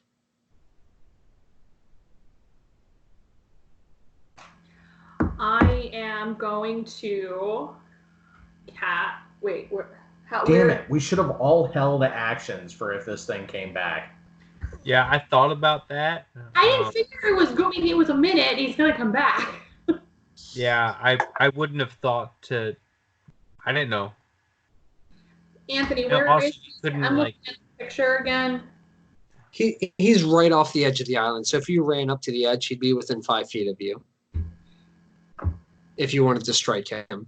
But isn't it? It's not my turn anymore, right? It's the Alep and then you in the order. He just went, so it's you. Oh, that's right. Because That's the turn order. That's the initiative order. Do it. Kill this son of a bitch. I was gonna scream and do a fireball, but am I gonna get anyone in there? You can target it behind him so it doesn't. And Roll your wild magic, please. well, yes. Good. I rolled a 12, and I'm going to roll. I'm going to use Titan to give it disadvantage on the saving throw. Ooh. Ooh. Goo. All right. Be that way. Oh, I rolled a 19 and a 17. What kind of save is it? Dexterity? It is. Yeah, fireball is dex. Yeah. 20 for my save. Non-natural 20. Yeah, we say so he gets half damage. That's fine. Roll that 8d6. Immolate the son of a bitch.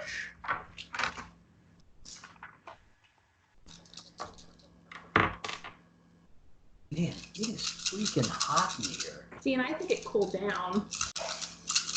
Must be that beer. Holy cow. Thanks. I'm warm. Oh, well, it is 8 2. Squeak! You guys ever see Tangled? When she rolls down the hill and she goes, Yeah. That's a 6. That's a 6. That's a 5. That's a 5. wow. Well, 2, 25, 29. So 14 points of damage. Yep. How would you like to do this? I'm just like so upset. I'm so full of adrenaline from slashing and cutting this thing. I turn and I just scream. And you throw this fireball behind him, and you see it envelop him from behind. You see the silhouette, and he tries to tell you something that might have been a secret of Orcus's demise, but he's unable to do so as the secret just kind of dissipates in his screams from the fire burning him into ashes, as you see the wisps of cloth just get burned by the fireball, and he almost gets sucked into the vapors and dissipates. And again, you guys are left in this space, this blackness, and these islands, and it just kind of fades from view. As everything just kind of fades to darkness, you start losing sight of each other, and you're just enveloped in unconsciousness. And the next thing you know, you wake up on the ship, in your rooms, separate from each other. It's the late morning. I knew it! You eventually, whether or not you guys converse with each other, you go back to bed. You are able to fall asleep and enjoy the benefits of a long rest. I'm calling Phineas and telling him we're on our way. All right, give me 1 second. Give me 1 second. Oh.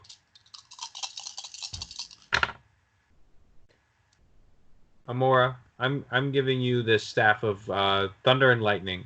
Yay!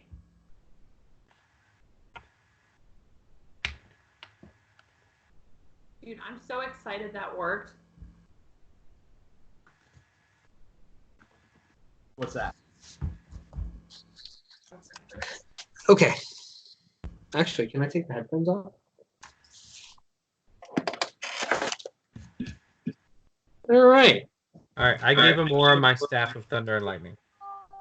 That's loud. It's loud on the speakers. That's loud. All right, that's fine. You guys can trade. Amora, if you want to attune to that, you can. That's not an issue. You do that during the day. Last day, and you contact Phineas to let him know that you're on the way, that you're only a day and a half out. That is wonderful news. We will look for your return. Please, just land next to the College of Magic. So you go and tell the navigator of the airship, listen, the College of Magic is here in the city, blah, blah, blah. Land here, please. The rest of the day goes by. Another long rest in case you needed to restore anything else. And halfway through that last day, you finally see it on the horizon. 500 feet in the air. The palace of the Gnomish monarchy, hovering 500 feet, encased in an amethyst shell. Oh, above the city of Wizerton. The shell wasn't there when we left, was it? Absolutely not. Absolutely not. No. You saw this at Battleborn. You see it coming onto the horizon. You see this. Hadvar, this is the first time that you see this. You see a large piece of land holding the king's palace, this monstrous structure, maybe a square mile on its own, of just this stone structure, and then an outer lying grounds around it, and the earth underneath it kind of coming to a point where underneath you see these large pink crystals that are just kind of resonating.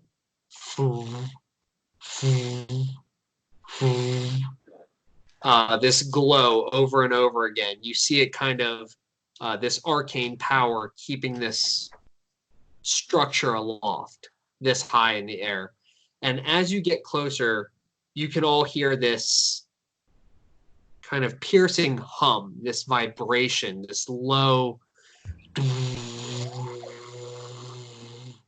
as you approach the city, this arcane sound that's just emanating from this area. You make your way down towards the city of Wizerton, next to another large structure, almost as big as the palace itself. But Hadvar, again, this is something you've not seen before. This building is, it's not just stone, it's geode. Almost when water erodes stone so many times that it has this rainbow effect on it, the whole structure of this building, this opulent, robust building, has this geode stone that it's built out of, this grandiose color, this very gaudy looking structure. And Barrow and Amora tell you that this is the College of Magic on Faristar. This is where sorcerers and wizards learn arcane magic. And you've heard of it, no doubt, but you learned magic with the open palm back at the headquarters down southern from Wizerton. You land and you're able to unload the blood mages, the griffin riders, and the several people that run this ship, and Agaru and Agera, who are very excited to be in a new part of the city and a new part of the continent. They get off and just start, jabbing with each other. They can't even be bothered. Waiting there for your arrival, as it was not stealthy. This structure is quite large and quite loud. Landing next to the College of Magic, you see familiar faces, Barrow and Amora. You see Phineas Wanletter, Dean of the College of Magic. You see Captain Hammerthorn, Captain of the Open Palm of Wizerton, one of the most well-regarded members of the Open Palm. And you see Uranus Harper, the teacher of divination magic here at the college, who has helped you before with visions of each of your quests from the very start of this campaign. Still alive. You exit the ship and you make contact with them, and Phineas is the first to talk. Good heavens! It is wonderful to see you again. And he hugs you, Amora. He hugs you, Barrow. Hadvar, he shakes your hand kind of with a not a glare, but a look of, okay, you're a part of this now, great. And where are the others? Minosera and Ursurith, and Katira. She had been helping you immensely, I understand. We're not sure where they are. They went off. They went off one night. We haven't seen them. all Pretty. three of them. Yeah. Min's turned against us. I'm pretty sure that she's responsible for the dome up there. That is unsettling news, but I am sorry to hear that. It is good to see the two of you and Hadvar. a new member. This is Hadvar. Hadvar, this is Phineas. Bean? Oh, and Victor Bean, yes, he's obviously there. He tips his hat. He's probably invisible, to be honest with you. Oh. I randomly say Bean. Bean? No response. You feel a tug on your shirt.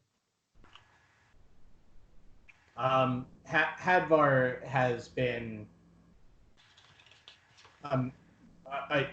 amazing throughout this journey. We found him when we went to the Open Palm headquarters, and he's helped us ever since then. Hadvar DuPont? Yes, that's me. Oh, it is very good to finally meet you in person. You see this very elderly gnome.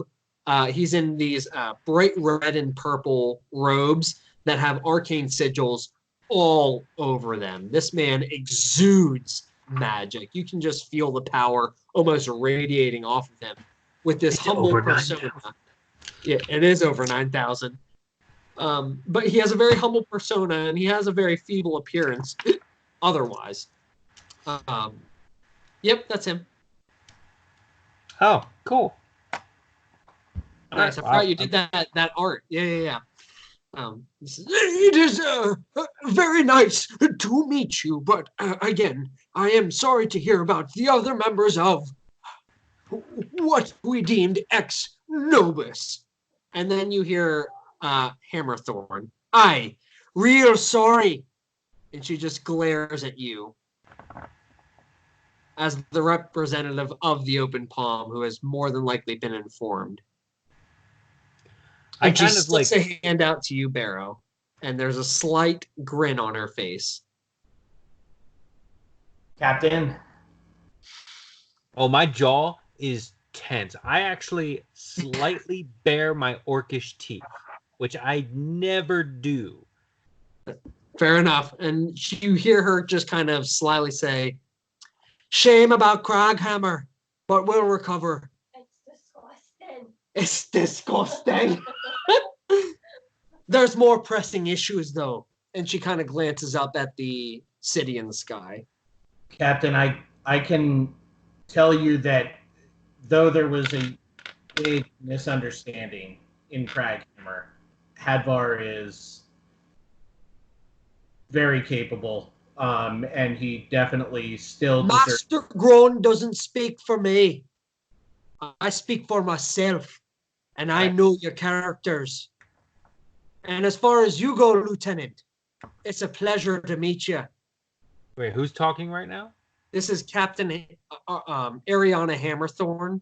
Okay. She's a dwarven woman. She has the crest of a captain of the Open Palm on her tabard, and she's wearing plate armor except for a helm, and carries no weapon. Okay. Wait, then who was the one that made the little side smile? Was that her? It's her. It's her. Captain, also, I feel like I should tell you, Altira says hello. That warms me heart. I'm glad she's okay. We weren't sure about Battleborn for a long time. She's fine then, yes? Yeah, but more than fine. She helped us take it back. Right on you for a Hammerthorn. We're a strong lot, I tell ya. Anyways, and you see a Tabaxi male, Bengal striped, running up to you as the propellers are starting to wear down. And you see a familiar face, an Open Palm runt, Hadvar. And he runs up and he says, he looks extremely happy as he runs up to you, Barrow and Amora, and you see him just kind of lose his excitement as he sees the two of you, and that's it. Oh, where is... And Phineas cuts him off. I will explain later. The past week has been eerily calm. He turns back to you guys. The city has grown some arcane shell and emits a concerning level of bass. And Captain Hammerthorn chimes in, I'm all about that bass. No. I immediately leave. I no longer help. I leave. Hadvar takes one of the crystals and he's just done. Well, He just smashes it and goes straight up to the Wizerton Palace. that's it, guys. And I'm out. Thanks. Turn around. Bye. Goodbye. Nagaro, the Tabaxi, Bengal Tabaxi, who is a frightening figure. He's very large, Hadvar. He's muscular. He's about 6.5 feet tall. You see his tail almost 2 feet behind him on the ground. An imposing figure in and of itself. I thought I had seen Minasara yesterday, but your ship has only just arrived.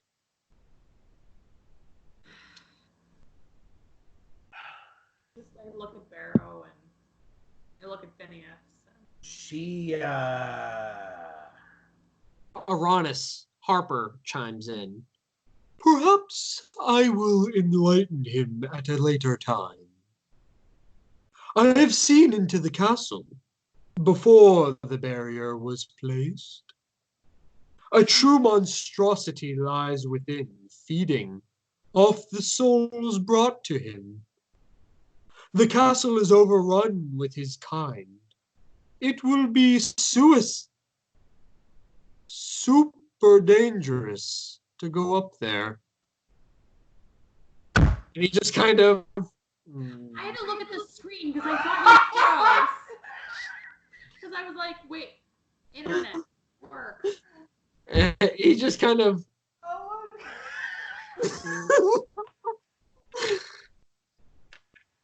And he just kind of rolls his lips. Hadvar, Uranus Harper is this very frail-looking half-elf.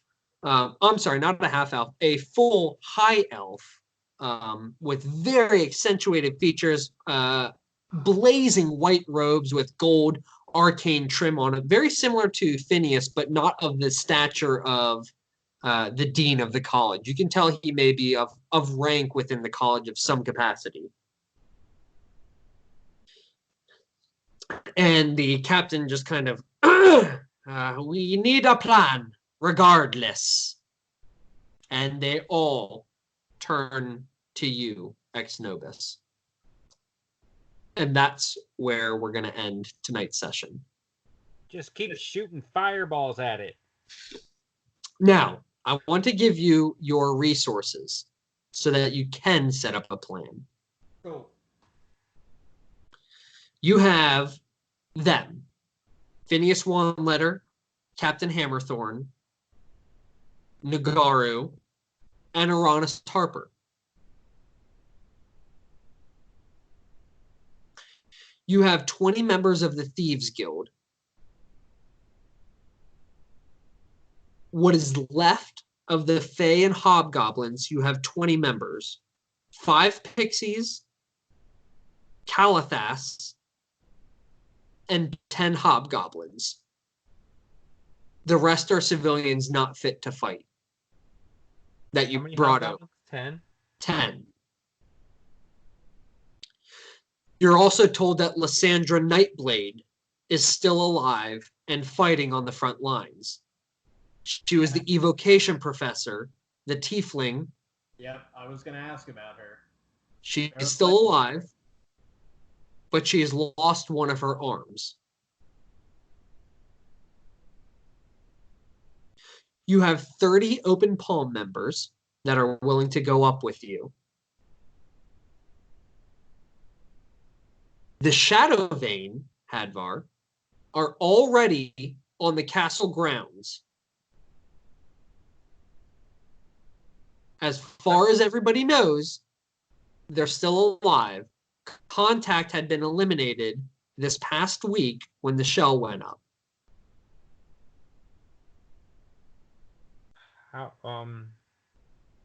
Okay. How'd they get up there? Were they doing like spec ops type stuff, like reconnaissance? Yep.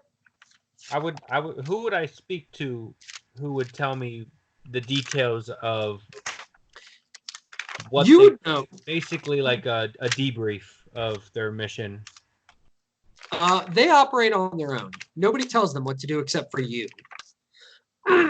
You know that Iliac, the bronze dragonborn wizard, who specializes in conjuration and teleportation circles, would have been able to at least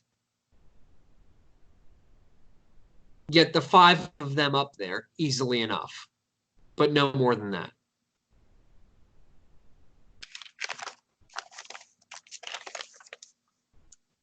You have 150 human soldiers. How many? 150 ready to fight. Completely armed from Lanceport. You have 40 bards from the College of Music and Melody. 40 bards. Well, this game's over. We win. We get bards. They're They just have a going to special- seduce Orcus. They have a special role to play. Ba-dum-bum. You have 60 students from the College of Magic that are willing to lend their aid. Although they may not be very powerful at this point in time, they want to serve the material plane and stop Orcus. Is Harry among them? No. Wait, Harry was one of the guys in the. Perry. Perry is his name. Perry Hotter.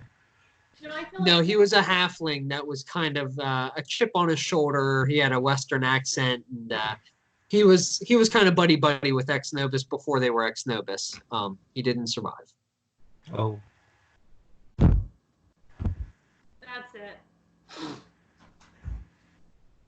And you guys had like a lot happening before I got here, didn't you? Yes, they did. Like there was a significant amount of story. Sad I missed it. If you don't remember, Auralax had already been killed before you left. Nagaru's partner, the Copper Dragonborn. So he's gone. Finally, you have your 20 Griffin Riders, Dwarven Warriors, and your 20 Blood Mages, Dwarven Wizards.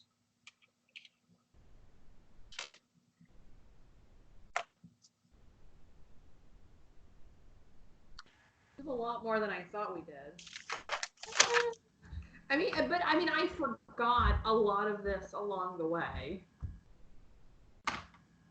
It's not so much that I was like, it's just the fact that I forgot. Those are your resources. The same arcane shell exists around the Palace of Wizerton as it did around all of Battleborn. The entire, not only the palace, but the entire floating structure, all of the earth and the crystals underneath, the whole thing is encased in that arcane shell. And so far, the only way that we now know we could get in there is those crystals. Or flying through the barrier. I mean, Oh, on that's your right. airship. The barrier was a one-way ticket. Never Yep. mind. Yeah, you can go through the barrier on your airship. It's just you're trapped in there. Are they trapped in there with you, or are you trapped in there with them? But those are your resources. I at least wanted to give you those numbers. Is there like air support like for the enemy? Like, do I see like just little demons like flying around inside? Like, I will allow you to roll a perception before you landed. Yeah. The castle is over 500 feet in the air, so it's hard to see from the ground. Can I do that 18. as well?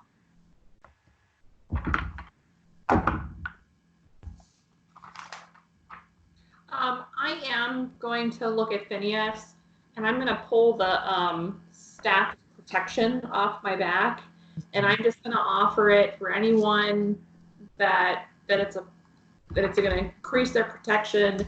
And He gladly accepts it. One of the students can absolutely make use of this weapon. Thank you, Amora. It's and I also awfully have kind of you. you're anything that can help, and I just have a regular short sword that I will give to Captain Hammerthorn. Hammerthorn takes that and says, I will need all the weapons we can get. Thank you. 23 perception. Okay. Hadvar, what was yours? 18? yes. You can see, Hadvar, you can see what looks to be something flying around the space inside the shell. Like one something or several something? No. You can see Like every once in a while a black Okay. something will cross into your vision. Barrow. You look more intently, and you can see these vulture-like humanoids, almost like bullets through the air, whizzing through a perimeter of the castle. Hard to say how many. You can see there's several. You said almost like what? vulture-like humanoids. Like harpies, but Okay. more elongated, more grotesque. Okay. Certainly abyssal in nature, as opposed. You said something like bullets, and I wanted to. Oh, yeah, they're flying like bullets through the air. You can see them and just get a glimpse of them. That it was like bullets and not bullets. Oh no. That was going to be horrifying. Yeah, flying bullets through the air. Oh gosh, no, not so much. These are almost waif-like, but they're very elongated. These almost skin and bone, black vulture-like bipedal creatures. Do I have a sense of how many I'm seeing? No. But more, certainly more than one. Oh yes, more than 5 at a minimum. Okay. Looking around at the members of the Thieves Guild. Yes. Do I see Jack anywhere? Yeah, he's absolutely a part of them. Okay, I'm going to walk over to him. Sure. And as I get close, I'm going to pull out from my back the sword of sharpness. Mm. And I'm going to say, Mr. Black, you gave me this as a gift when we were leaving. I did. It helped tremendously. I want to make sure that you're going to be able to assist as much as possible. I've got some other stuff now that'll help us in the fight as well. I just wanted to give this back and thank you. You see him hold it, readjust his grip.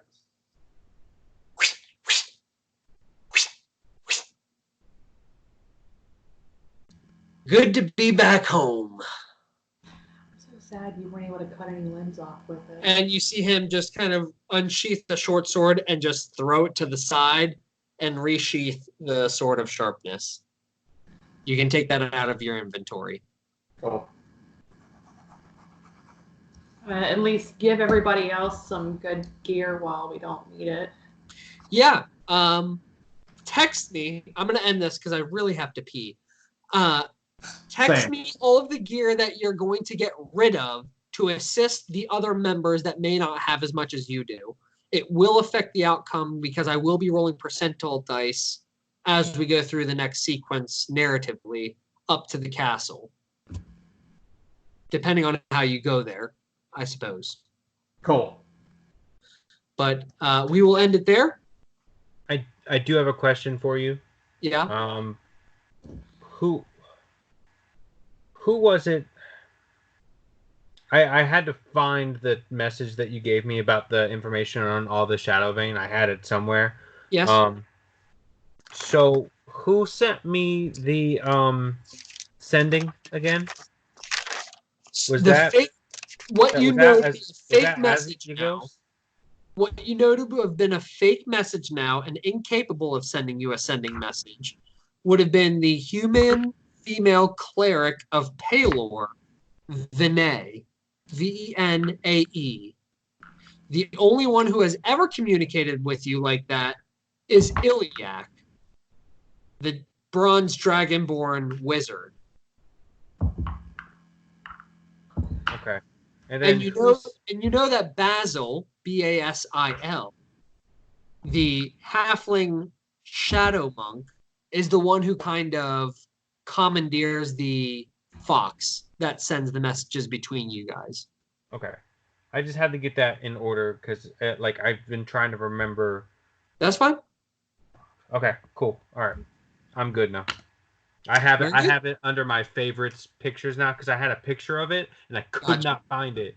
So I saved it as one of my favorites. So Yeah, and then Azygos is there, and you know that oh gosh, what's the last member?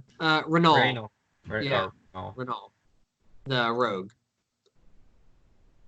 all right, lit. So fun fact, I don't think I've ever even told you this. All of their names are veins within your hand because they are part of the open palm, and they are called the shadow vein. All of their names are veins that are actually in your hand. That's awesome. Really? You didn't Yeah. like change anything? There's actually a Vinay and a Renault and a Basil. Yep. Vinay, Renal, Basil, Iliac, and Azygos. That's awesome. That's kind of really cool. cool. I like that. Thank you. Yep. And then I kind of based their personas, class, and appearance on their name, and it turned out pretty cool. Very cool. I like it. But all right, guys, have a good night. Think about how you want to approach this, and we have some interesting things planned, and possibly some interesting surprises in our next session. Cool. So I'll dig leave it at that. This was a cool session. Yeah. Party kill, yay! Yeah, I'm glad we were able to at least get this far narratively. I knew